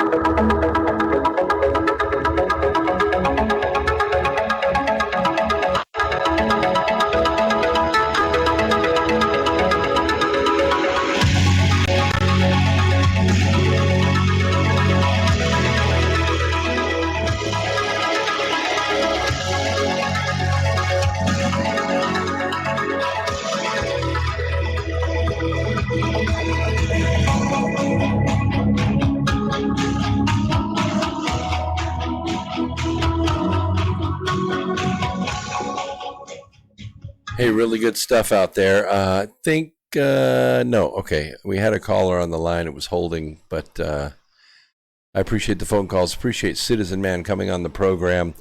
Some things that that listeners to podcasts don't really realize how much bandwidth it takes to put on a program like this. We only have about 160 megabytes here. And it really strains a system to do live video, especially 2 live video feeds. If you don't live on a trunk line with, 200 or 300 or 500 or a gig connection, it's very difficult to do this kind of programming. When you have another video host come on and you're going to post his video from his feed, it doubles the amount of bandwidth that you have to have. And so sometimes you get delays, and warbles and things like that in the audio, and it just can't be helped. It's the nature of the beast. Every broadcaster goes through this. It even happens on live radio, on broadcast, because a lot of times they're bringing guests on voice over IP, voice over the internet, and so you get these kind of technical issues. So it can't be helped. The only way to do away with it is to do exactly what Coast to Coast does, and that is they don't do video, they only do audio, and they will not let you come on the program using a cell phone. You have to come on with a landline with a curly cord, not even a wireless telephone in your house. That's how strict they are on their sound quality. It is difficult to do. Yes, coin shortage. Good point, Reality. Good point. Reality Nonfiction in the chat room. It's me, okay? I'm the one doing it. I have about a 24-pound R2D2 coin bank that's filled with quarters, and one of my roommates has a big bottle that's full of dimes. So I'm sorry, everyone, for the coin shortage, but that's what I do. I get home and I take the change from my pocket and I divide it up. Little change goes into box, which goes down to the grocery store and gets recycled as grocery credit. The quarters go in the R2D2, so my apologies. It's me. I'm the one doing it, and it's just my way of saving money. There's been another graduate from the Clinton School of Self-Enrichment. Yep. A Tennessee state senator has been charged with stealing more than $600,000 in federal funds received by a healthcare company she directed, and using the money. This is not good. Just because you graduate from the Clinton School of Self-Enrichment doesn't mean you learned anything. She used the money to pay for her wedding. Wow. Her wedding and other personal expenses, federal prosecutors said Wednesday. I got to tell you, it was one hell of a wedding. A criminal complaint unsealed Wednesday charges State Senator Katrina Robinson with theft and embezzlement involving government programs and wire fraud. Robinson, a Democrat, elected to the General Assembly in 2018 from a Memphis district, is also the director of the Healthcare Institute, which provides training for jobs in the healthcare field. In other words, she's a temp agency. The Memphis-based school received more than $2.2 million in federal grants from the U.S. Department of Health and Human Services. Nice. But from 2015 until 2019, Robinson stole more than $600,000 and used it to pay for her wedding and honeymoon, a brand new Jeep Renegade, which those can be pretty pricey, about $50,000 for her daughter, travel, entertainment for her family, and an event at her state Senate campaign, prosecutors said. She also used the money to pay her legal fees for her divorce. Wait a minute. You have a $600,000 wedding and you have a divorce? Interesting. I got the money. I'm kicking you out and I'm getting remarried to this boy toy. It could be. I'm just saying. She also used the money to pay for home improvements, a snow cone business operated by her kids. She set her kids up in a snow cone business. And no sense having a man around when you have plenty of money from other sources, right? The FBI raided the school and her home in February. FBI agents visited her home again on Tuesday. If convicted, Robinson faces a possible sentence of up to 20 years in federal prison. She would have been up for re-election in 2022. Don't stop there, guys. Don't stop there. Start unsealing those indictments, and let's go all the way to China, Joe Biden, and the $1 billion in federal taxpayer money that he laundered through nonprofits and shell corporations in the Ukraine and siphoned some of that money right back into his own pockets.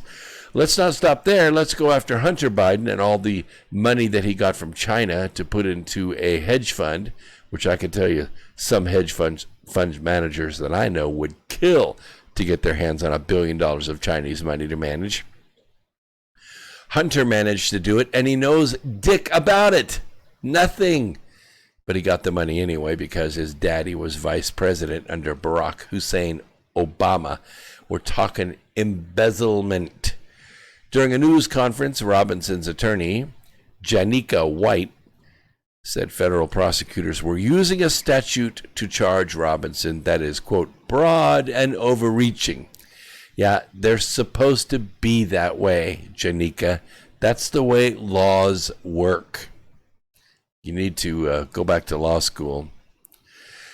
She said Robinson is a nurse who has been traveling outside the state to help treat patients during the new coronavirus pandemic. Really? No patients to treat in-state? And did she take her family on those trips out of state to Africa? I guess it's all right to use taxpayer grant funds to party down, as long as you travel around and look like you're interested in sick people, right? Robinson said she will continue serving her district in the Senate with the same integrity, the same passion that I've demonstrated since you've elected me to this office. Yeah, actually, I think the state legislature might want you to work from home because that ankle bracelet, it really looks bad on the House floor. It is believed that if I were not in the position that I'm in, wow. She went to nursing school, she runs a school, and she speaks English, but she cannot write a proper sentence. Wow. You need to go back to freshman English girl and learn how to use a little thing called prepositions. Okay? That sentence is so screwed up it makes my skin crawl. I'll continue. That if I did not champion the voices, the views, and the faces that I represent, that I would not be in this position right now. Wow. F. 6th grade English. F. Miss Robinson. Go back to school. I am always so impressed when people who have been caught stealing from the people to make themselves rich try to act like they know how to speak English. Lieutenant Governor Randy McNally, talk about name recognition. Randy McNally. Now that's funny. You know Rand McNally, right? The publishing company. Lieutenant Governor Randy McNally. He's going to be asking the Senate Ethics Committee to look into the serious criminal charges. He also will be asking for her to be put on leave without pay while the case is pending sentencing. That's a good idea. In a statement, the Senate Democratic Caucus said Robinson's work in the state legislature is not in question, and she deserves the presumption of innocence and due process. Yeah, she does. In the meantime, send her home without pay, and you better put a freeze on that bank account, and you better take that Jeep and sell it, because she's going to need the money. According to its website, the Healthcare Institute was founded in January of 2015. Its Certified Nursing Assistance Program was introduced that July. The school received a grant from the Health and Human Services Department for a Certified Nursing Assistance Program focused on geriatric populations and educational programs. The school also includes phlebotomy, electrocardiographic technician instruction. It doesn't really matter what it offers. If the elected officials assigned to manage it are skimming cash to pay for their parties and their families' travel expenses. An FBI affidavit alleges the federal funds were deposited into the school's bank account for its operations. The funds were then commingled. You know all about commingling, right? Commingled indiscriminately with personal expenditure for the benefit of Robinson and her immediate family. What this basically means is, hey, I have the company checkbook right here. You need a new Jeep? No problem. I'll just write a check for it. And you buy it. And her daughter is out driving that new Jeep with all her friends. And No problem. We're going to take a family vacation. I've worked hard. I'm now a public official. I'm going to serve for 4 more years. I got this big fat federal grant. I can spend it on whatever I want to. So let's go on vacation. $100,000? No problem. By the way, I'm going to dump my husband. I'm going to get another husband, and I'm going to pay a big fat $170,000 for my wedding. Wow. I'm just telling you, it gets worse.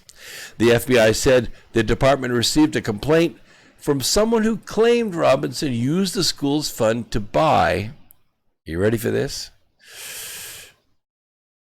Failure, can't speak English, and didn't do well in the Clinton School of Self-Enrichment, to buy a Louis Vuitton handbag for $550. I mean, these are the bare necessities, people. You got to have a Louis Vuitton handbag for $550. I can't afford it, but the school can afford to buy for me, and I'll look good. What's the matter? Can't a woman buy a purse? Robinson also spent tens of thousands on credit card payments, hair and beauty supplies, and improvements to her body aesthetics business and her house, including a wrought iron front door valued at more than $5,000. By the way, she also spent more than $4,700. She's only been in office now for less than 2 years. $4,700 on makeup. Yeah, on makeup. And also video services and a party for her wedding. And $5,000 on a trip to Jamaica. That's a little out of the state, right? There's old people in Jamaica. You could go visit old people infected with coronavirus in Jamaica, right? It's legit. Over a 4-year period, Robinson paid herself $169,134 more than she was allowed under the salary amounts permitted by the federal grant. That is a little more than a bookkeeping error, don't you think? The criminal complaint details the charges against Robinson and the fact that the facts support the allegations. The federal grand jury will also decide whether to formally indict her. She is another proud dropout from the Clinton School of Self-Enrichment. Here's a point to remember for those of you public officials that are out there thinking about doing what Ms. Robinson has done. Get a nonprofit. Get a nonprofit. Send the money to the nonprofit. Have the nonprofit donate the money to an out-of-country nonprofit, and then have the out-of-country nonprofit buy the freaking Jeep. Gosh, it's Self-Enrichment 101. Clinton School of Self-Enrichment, first semester. Get a nonprofit. Wow.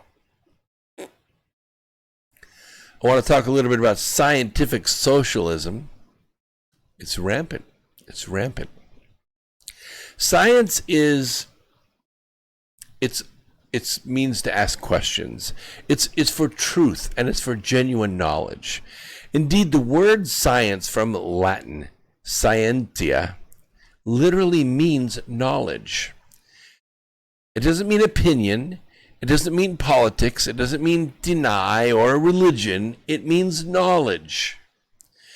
The research findings by a real scientist may not be what he anticipated, but they may even uncomfortably challenge his assumptions and personal convictions. It doesn't matter. If we discover facts, you don't change the facts or throw them out to fit your hypothesis. You disprove or prove the hypothesis, and that is the scientific method. This is literally the exact opposite of what animates Marxists on the left, whose worldview has come to possess today's Democratic Party. By its very nature, this left ideology does not care about the objective truth or the lessons of history, or the laws of economics, or understanding human nature, or God, or biblical morality, or respecting individual God-given rights. Rather, the left is messianically obsessed with ignoring all this. They play God, and they radically transform society into a utopia that exists only in their imaginations. As revered economist Thomas Sowell recently said, socialism is a wonderful sounding idea. It is only as a reality that it is a disaster. Socialism fails because it can be implemented only by brute force, as we are seeing in Portland, as we are seeing in Seattle, as we are seeing around the country, where violence and just let them open their mouths, let them throw a rock or a brick or an IED, let them shoot a cop in the back of the head. It's brute force. This is what people are afraid of. This is why people are afraid to say, yeah, I'm a Trump supporter. Look at my hat. You know why? Brute force. We're seeing old people, women, kids being punched out, kicked, run over, shot, stabbed, burned, blown up by the left. It's brute force. They enslave populations and they loot their wealth. And by ignoring the accumulated knowledge and hard-won lessons mankind has learned at the cost of this great suffering. Today, with legions of leftist revolutionaries literally trying to tear America apart, burn it down, loot its wealth, let's rewind the whole socialist utopia enterprise back to its beginning for just 1 minute, because a gem of understanding can be found there. Karl Marx, right? We talk about Marxism. This is the man that believes education exists to change the world. Karl Marx and Friedrich Engels, who gave the world Marxism and penned the Communist Manifesto, presented their brainchild to the world as scientific. In fact, one of the key names for their disastrous economic, social, and governmental system was scientific socialism. Yet, based on the sheer death toll of over 100 million souls, you think 150,000 dead or supposed dead or fabricated dead to the coronavirus is disastrous. How about 100 million people? Grasp that for a moment in terms of 20th century size of the world. 100 million souls just in the 20th century. Marxism has proven to be the world's most dangerous, misguided, truth and knowledge denying, and therefore profoundly unscientific ideology and economic system. What's most amazing is that Engels' assertion that socialism is a science came at virtually the same time in the mid-1800s as Charles Darwin was turning the field of biology upside down with his theory of evolution. Indeed, Marx and Engels regarded Darwin's radical new paradigm of biology as a prerequisite for understanding the new science of socialism. Now, why do you think that would be? Very simply, because both Marxism and macroevolution, that's Darwin's evolutionary theory of, natural selection, revolved around and utterly depended upon this one thing, and that is the pretense that God does not exist. If honeybees, butterflies, horses, and humans evolved from some slime through random mutation and nothing more, and likewise, if God's moral laws of life and his divine plan for the redemption of mankind are just superstitious relics of ignorant past ages, then both evolution and socialism could plausibly be said to represent an enlightened scientific basis for life. The problem is this, that there actually is a creator God whose laws and physical, metaphysical, moral, spiritual laws govern the universe, including human life on earth. In truth, today's left-wing Democrat Party sees itself as championing science because having abandoned the religious and moral underpinnings of Western Judeo-Christian civilization, their professed faith in secular science provides the only refuge for those whose mission revolves around undermining that very civilization, meaning us. Without a divine creator in the picture, the only option left for explaining the universe's existence and, of course, the extraordinary variety, vibrancy, resonance, complexity, and wonder of life on Earth is reliance on a secular, non-theistic explanation, which they perfume with the label science. It stinks. But it is an atheistic, rebellious impulse, not a love of truth and genuine knowledge, that leads today's delusion-loving left to cling to the idea, if not the reality, that they follow the science. Follow the science. She blinded me with science, while laboring to undermine the author of science, God. Genuine science and its offspring, technology, have, of course, blessed the whole world in many areas of life, but that's not what attracts the left. No, rather, it is the weaponization of science as a means of fomenting the transformation of the society they hate, while at the same time, science provides them a convenient cover. The Faucis, the Birxes of the world, it provides them cover, a safe haven, away from the realm of God and anyone who might revere him and his life-giving precepts and laws. The left vainly hopes that ultimately it will be able, while ignoring both God's wisdom and the accumulated lessons mankind has learned throughout history, to somehow finally establish their dreamed of utopia where they are rich off someone else's labor. But their paradise will inevitably become a place where individuals' sacred God-given rights to life, liberty, and property fall by the wayside. No more private property. You don't own that car. You're not driving it right now. I'm taking it.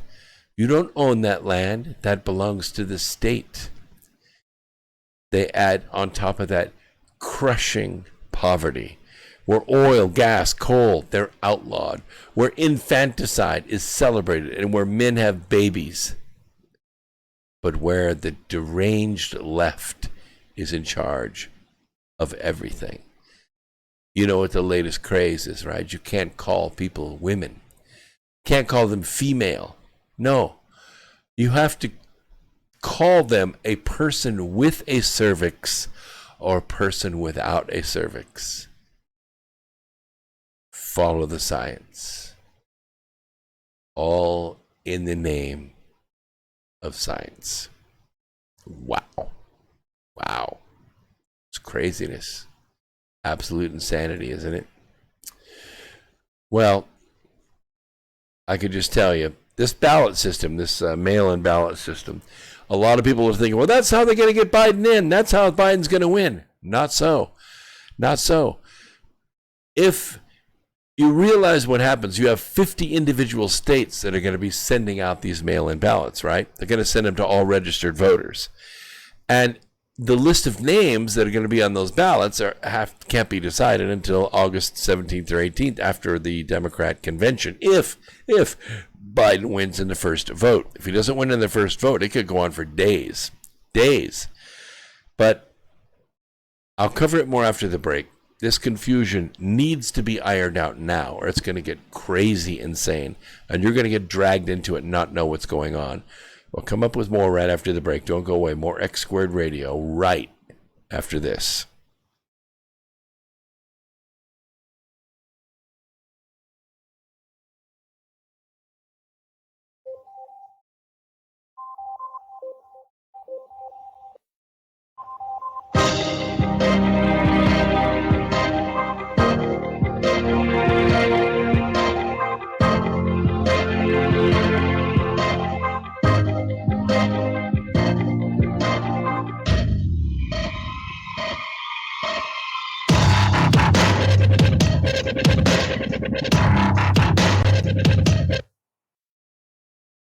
Extendivite is more than just a heart tonic.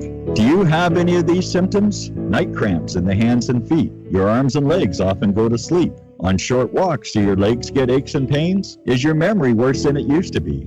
Ankles that swell late in the day? Has your blood pressure increased lately? If you answered yes to even one of these questions, you may have early warning signs of arterial blockages. Your body is saying that it is time to take Extendivite. These are not the normal signs of aging. They are the warning signs that accompany blocked arteries. Get your Extendivite today. Extendivite is available in capsule or liquid form for just $69.95 for a 2-month supply. To get started, call 1-877-928-8822. That's 1-877-928-8822 or visit heartdrop.com. Extend your life with Extendivite.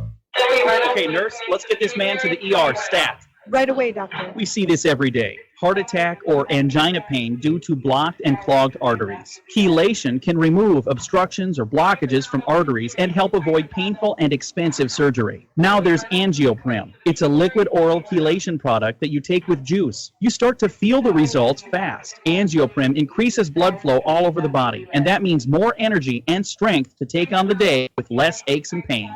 60 years of research has gone into chelation, and Angioprim is the result. A safe and easy way to unblock your veins and arteries from buildup that slow circulation. Paging Dr. Jones. Please report to the emergency room right away. Log on now for a special radio offer from Angioprim. That's angioprim.com/radio.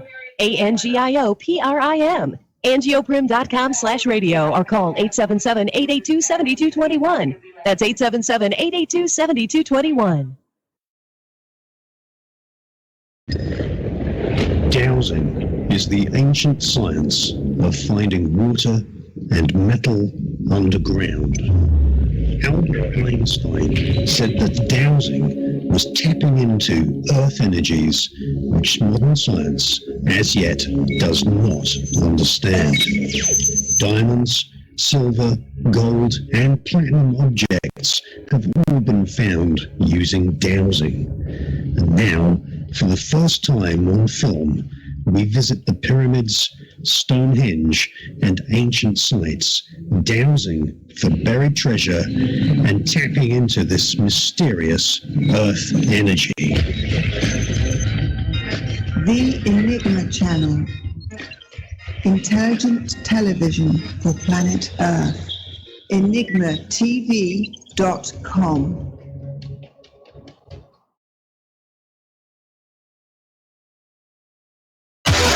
No hate, no hype, no fear. You're listening to Truth Frequency Radio. We are TFR.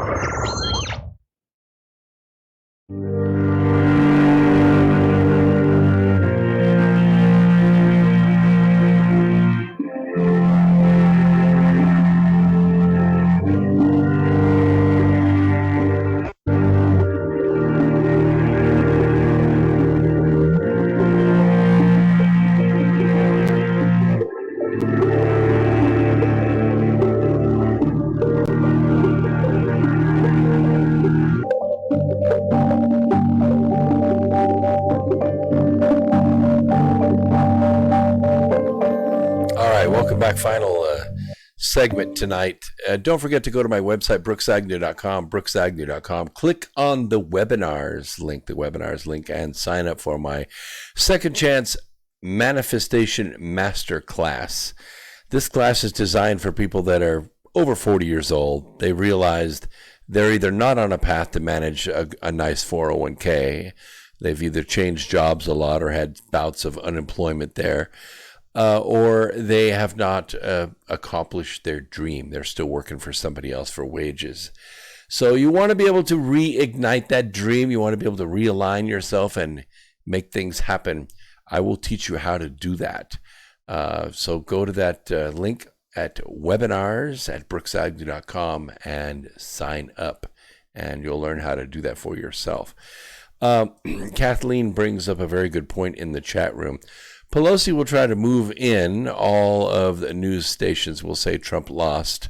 Why do you think the Dems' new narrative is that Trump won't leave and they will have to take him out.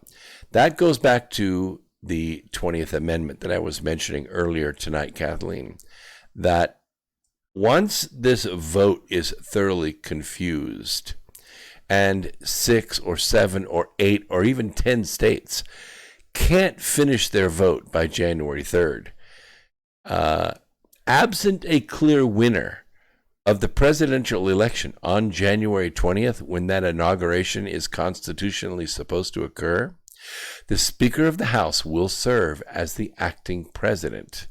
That is the current succession law outlined in the Constitution. It's never been tested, but this is going to be one of those times. Why do you think coronavirus was created into the behemoth that it is? And believe me, it's been created. The death mortality of this disease isn't even close to 150,000. I would say maybe closer to 50,000 people nationwide over the last year have died from coronavirus. People die with it. People die infected with it. Herman Cain died infected with it, but he was already in the hospital. He was already very close to dying. And this is what happens. We have this comorbidity, other diseases, stroke, liver disease, kidney failure, pneumonia, things like that, and then you get coronavirus on top of that. This is not really the deadly virus that people think that it is, but the reason that they think that it is because of the global media empire selling us on that idea and forcing it on us 24 hours a day. I faced it when I went to the restaurant today. No mask, no entry. I walked in anyway. I'm sorry, sir, I can't serve you without a mask. I said, well, you need to think very carefully about what you just said. I can't seat you without a mask. I said, I'm going to go over there. I'm going to sit at that table, and you're going to serve me my food, and you're not going to deny me service because I'm not wearing a mask. And I'm not trying to be obstinate about this, but I have a medical condition, and I can't wear a mask. And she said, what's your medical condition? I said, no, what? I see, there you go again. You can't ask me that. You have now violated 2 federal laws, which I could probably own this restaurant if I wanted to start a class action lawsuit. The best thing you can do is let me go over there, sit down at that table, and eat my lunch. And that's what she did. She does not used to being confronted by her patrons that way, but that's what I said. They're trying to make us believe we have to put ourselves in solitary confinement, that we don't have the right to show our faces. We don't have the right to breathe. We don't have the right to be free Americans. But we do. We do. The point is, they're trying to create this chaos so that they can force this mail-in voting. Now, I did say that Congress, that the Speaker of the House would be the acting president. That is true. But that would be the new Congress, the Congress that's elected in 2020, in November. But how are you going to know? How are you going to know? If you can't decide the president, how are you going to decide the Congress? Well, see, the Congress works a different way. You can have 10 states worth of congressmen out. The ballots are not decided, but 40 states have decided. And 40 states worth of congressmen makes up a quorum. And a quorum can conduct business as usual. You don't have to have all the members there. Once a quorum is there and a quorum is declared, the quorum can elect the new Speaker of the House. That Speaker of the House, and praise God it's not Nancy Pelosi, the Speaker of the House will step forward and then serve as president. Here's what it says. Absent a clear winner of the presidential election on January 20th, the Speaker of the House would serve as acting president. The Congress may, by law, provide for the case wherein neither a president-elect nor a vice president shall have qualified. How do you qualify? You get 270 electoral votes. We have 538 electors. 270 is a majority. What if all the states that can certify, he's only reached 269 electors? Now, it's just one elector short. You could say, well, yeah, we could find another. No, you can't. You cannot find another congressman because there's 10 states out there. There are 10 states out there who have not certified their vote. We may not know because the Republicans just declared victory. Yeah, but the Democrats just sued because there's a whole bunch of ballots over here that were thrown out for being fraudulent, for the signatures not matching or the addresses not lining up, because the person moved from when they got their driver's license and were registered to vote, and the ballot was sent to the address on their driver's license, and they're no longer there. So the person that was there when the ballot did arrive, a new apartment, hey, this is made out to the other guy that used to live here. He doesn't live here anymore. Here's the ballot. I'm going to go ahead and fill it out and sign it and send it in. Sorry, that ballot gets thrown out. No, the Democrats say. They voted Democrat. Their voice deserves to be heard. And they'll sue. And it'll be tied up in courts for weeks, months. It won't even go to the Supreme Court because no decisions can be made. You see what it says? It says, absent a clear winner of the presidential election. That's what it says. 269 electors, not enough. You can't just get a majority. You have to get 270. 269 is not enough. And so the Speaker of the House would then be the acting president. And as acting president, they could commit us to war if they wanted to. They could order martial law if they wanted to. They could undo all of President Trump's executive orders if they want to. You see, that's why Nancy Pelosi, Kathleen, was so smug. That's why she was saying, he doesn't know it yet, but he's already out. And if he doesn't agree to leave, which I think he would be kind of hard-pressed to leave under those conditions, don't you think? I got 269 electors. I'm president of the United States. We need continuity of government. So sorry. 20th Amendment says, you're out. You're out. I'm in. Pelosi steps in and immediately begins enacting Medicare for all. No cars can drive. Turn all your keys.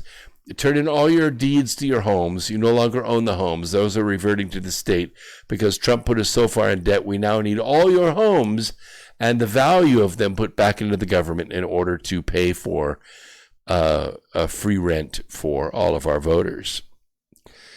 I agree, Diane. Diane says if you have 100 million population and 80 million have voted President Trump, then the 20 million shouldn't matter. It is not about that with the president. It is about that with congressional races, but it's not about that with the president. The president works differently. When you're not really voting directly for the president, you're voting for the electors of the state. So I'm saying, Diane, if 100 million people have voted, but there are 6 or 7 states that cannot certify their vote, even though they have a majority, they can't certify the vote. There are too many lawsuits flying in different directions. It could be weeks, months before the winner of that state is decided. We're already seeing that just in little primary precincts. There are votes that occurred a month ago, and they're not decided yet. There was a vote that took place in New Jersey using mail-in votes. 20%, 1 in 5 votes tossed out for fraud. You can't throw out 20 million votes for fraud, but that's what's going to happen. You think it's a disaster now with a whole bunch of ballots being stuck in a warehouse behind the Big Lots in New Jersey? Wait until you see the warehouses of ballots they have already printed. They're already ready to go. Well, they may not be, but they can't be printed until the 18th because we don't really know yet who the Democrat nominee for president is. Oh, we know who the candidates are. We have a presumptive nominee, but we don't have a nominee. Biden has not won enough votes to be the nominee yet. That doesn't take place till August 17th. August 17th is when the Democrat National Committee in Milwaukee takes place. And that's if Biden wins on the first vote. What if he doesn't? What if enough Democrats come forward and say, the man can't even come out here and give a speech. He's in a freaking wheelchair. He's had a stroke. He can't be our candidate. Are you nuts? They just changed his diaper before he came out on the stage, and he's peed his pants again. You can't elect a man like that. People will not get behind a man like that. The people are voting not Trump. They're not voting for Biden. They're voting not Trump. So if you think about that in terms of a convention, it doesn't matter who's standing on that stage. It doesn't matter if it's little Peter Buttcrack, who, by the way, can give a pretty darn good speech. It doesn't matter if it's Spartacus or Pocahontas. It doesn't even matter if it's Alexandria Ocasio-Cortez. It doesn't matter. Of course, she's not 35 yet, so she can't run. The point is, it could be Heels Up Harris. Yeah, you know who Heels Up Harris is, right? It's kind of hard to recognize her now because she screwed up her face so bad with this last plastics, whatever. I don't even, is it plastic surgery? Or did they just inject a bunch of Botox in her face to make her look like that? Holy crap! What happened to that woman? Whew.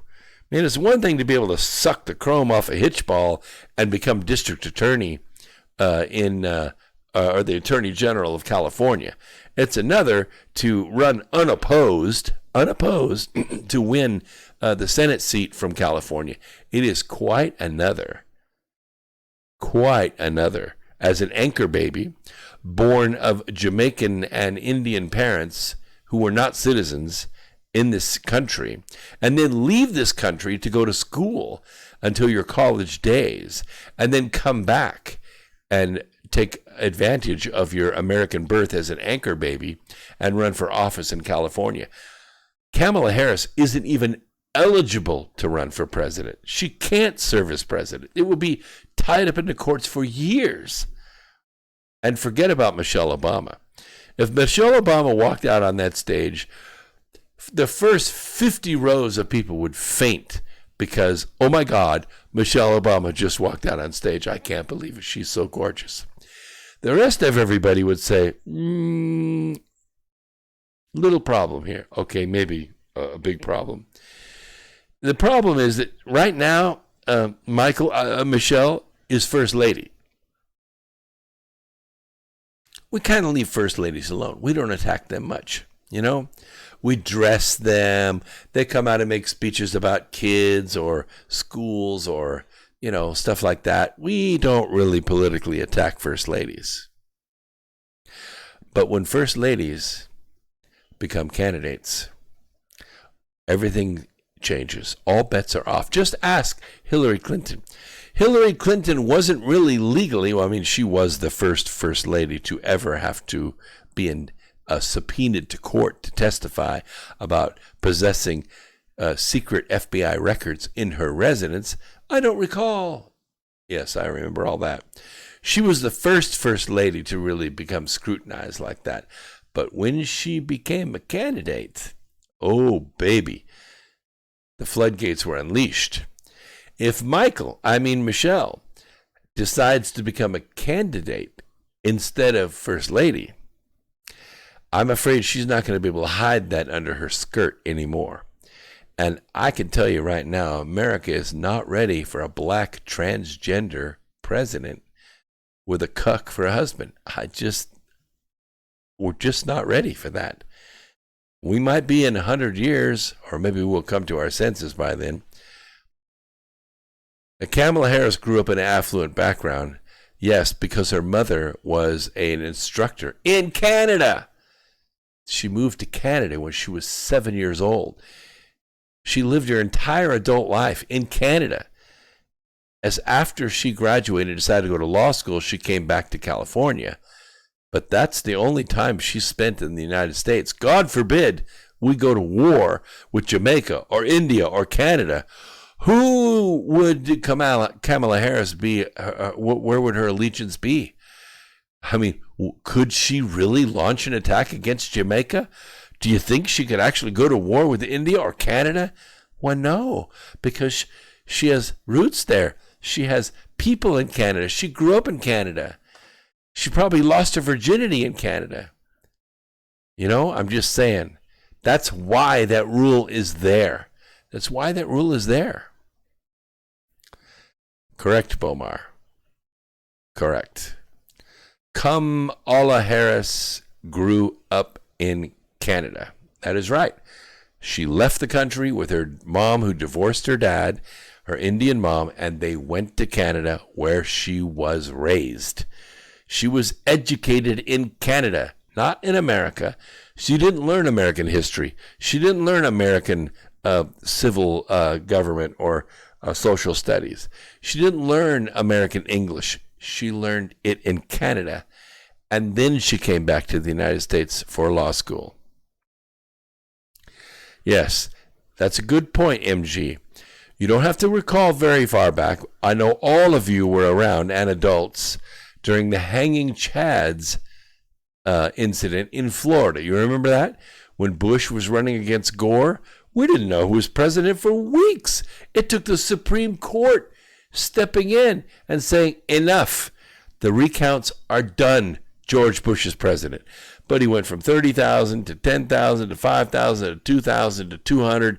All these recount after recount after recount. And every single time they recounted, they found more votes for Gore, and more votes for Gore, and more votes for Gore. And Gore refused to concede. We didn't know. We didn't know. What if the Democrats at that point would have said, all right, we did it. One Chad, we found one Chad, now Gore is president. Do you think George W. Bush would have left office peacefully? Do you think the military would have had to gone in and say, we're sorry, George, but, they found just one more Chad. You lost Florida by one Chad, buddy. You got to go. You see how screwed up that would be? Well, how do you think it would be if 5 states could not certify their votes? Huh? 5 states. We're probably talking 30, 40, maybe as many as 100 electors up in the wind, unknown, tied up in the courts. They don't want a winner. They don't care if Biden wins. All they want is Trump to lose. That's what the election's about. We're not talking about a candidate to run against Trump. We're talking about not Trump. That's the candidate. That's the candidate. And if they have a chance to put Nancy Pelosi in as president, they'll do it in a second. And they'll order the military to do it. I'm just telling you, that's the 20th Amendment. Read it. That is my analysis on it. So do you believe in the polls, really? The November election is already decided, say many in the left-leaning media, and President Donald Trump has lost almost 100 days before election. Some polls show Democrat presidential standard-bearer Joe Biden leading by as much as 13 points, a nearly insurmountable lead that leftist pundits say Mr. Trump almost certainly cannot overcome. This has led some on the right to despair. Both major parties are in transition. Democrats are transforming from liberalism to global socialism and abandoning the blue-collar working class. Republicans also have been changing for quite some time, metamorphosing from globalism to pro-worker American populism. So the polls reflect what a tiny representative sample of only a few hundred people say. And this year, many conservatives are afraid to share their opinions because they don't want their truck keyed. They don't want their house spray painted. They don't want to get their head busted or get mobbed. So they just don't say. Somebody calls on the phone, yeah, I'm a pollster. How are you going to vote?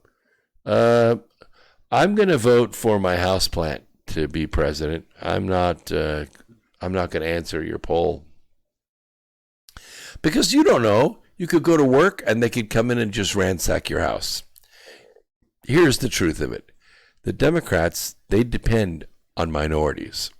And they had to create some minorities, There's a lot of people out there had to hum a wiener in order to join a minority. You know what L stands for, right? Lesbian. B, bisexual. L, B, G. G is gay, yeah. T, transvestite. Yeah, men that now want to be women, women that now want to be men. They can change their clothes. They can add boobs. They can grow their hair long. They can put makeup on. They can cut their hair short. They can wear plaid shirts. They can change sexes, whatever. Cervix, no cervix, whatever. And then it's plus. Plus what?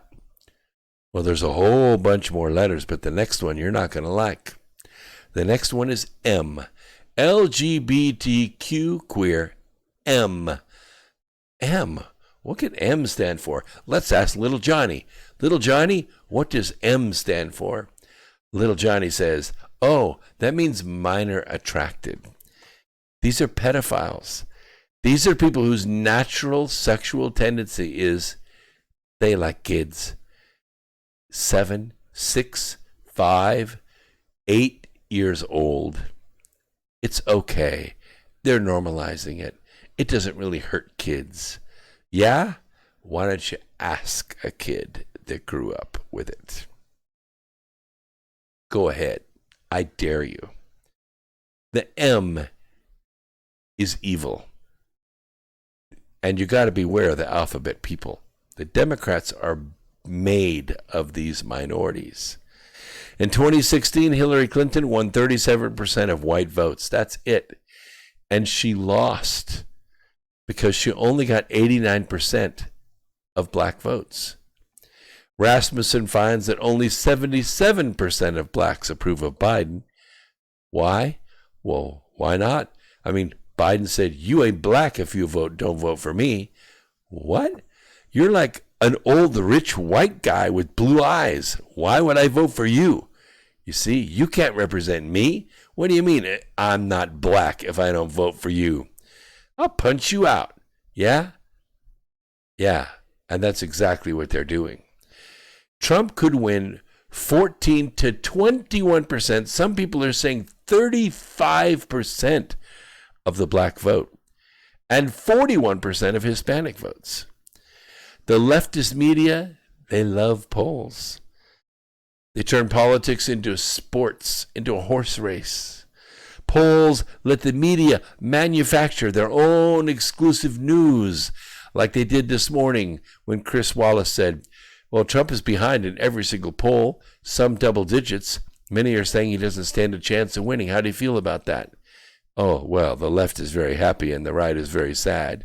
But how accurate are the political polls? Consider our democracy, all right? Roughly 1 in 4 eligible voters are not registered to vote. 25%. You know why? Because they do not want to be on jury duty lists. Of those who do register, only half do not vote. Now we're down to 37.5%, right? Of those who vote, less than half vote for the winner. Less than half. 16% or so. Recent presidents, therefore, have typically been chosen by roughly 18% of eligible voters. 18%. Only slightly more than one potential voter in 6. In the U.S. House of Representatives, no bill can be passed without approval of at least 50%. And we can't even get there. In recent days, statewide polls show Trump beating Biden with 60% of the vote in Kentucky, 52% in Montana, 50% in Michigan, 49% in North Carolina, Texas and Georgia, 48% in Pennsylvania. The left of center national media never reports these polls. Only 37% of Biden voters are actually for Biden. 60% of Biden voters are actually voting against Trump. That's a big difference. You can't get people to come to the poll much to vote against something. People come to the polls to vote for things. This is X Squared Radio on the America Free Radio Network. My name is Brooks Agnew. I want you to go out and look for the good in others and help it to grow a little bit every day. And before long, you will have saved the planet. Where we go one, we go all. See you on Wednesday.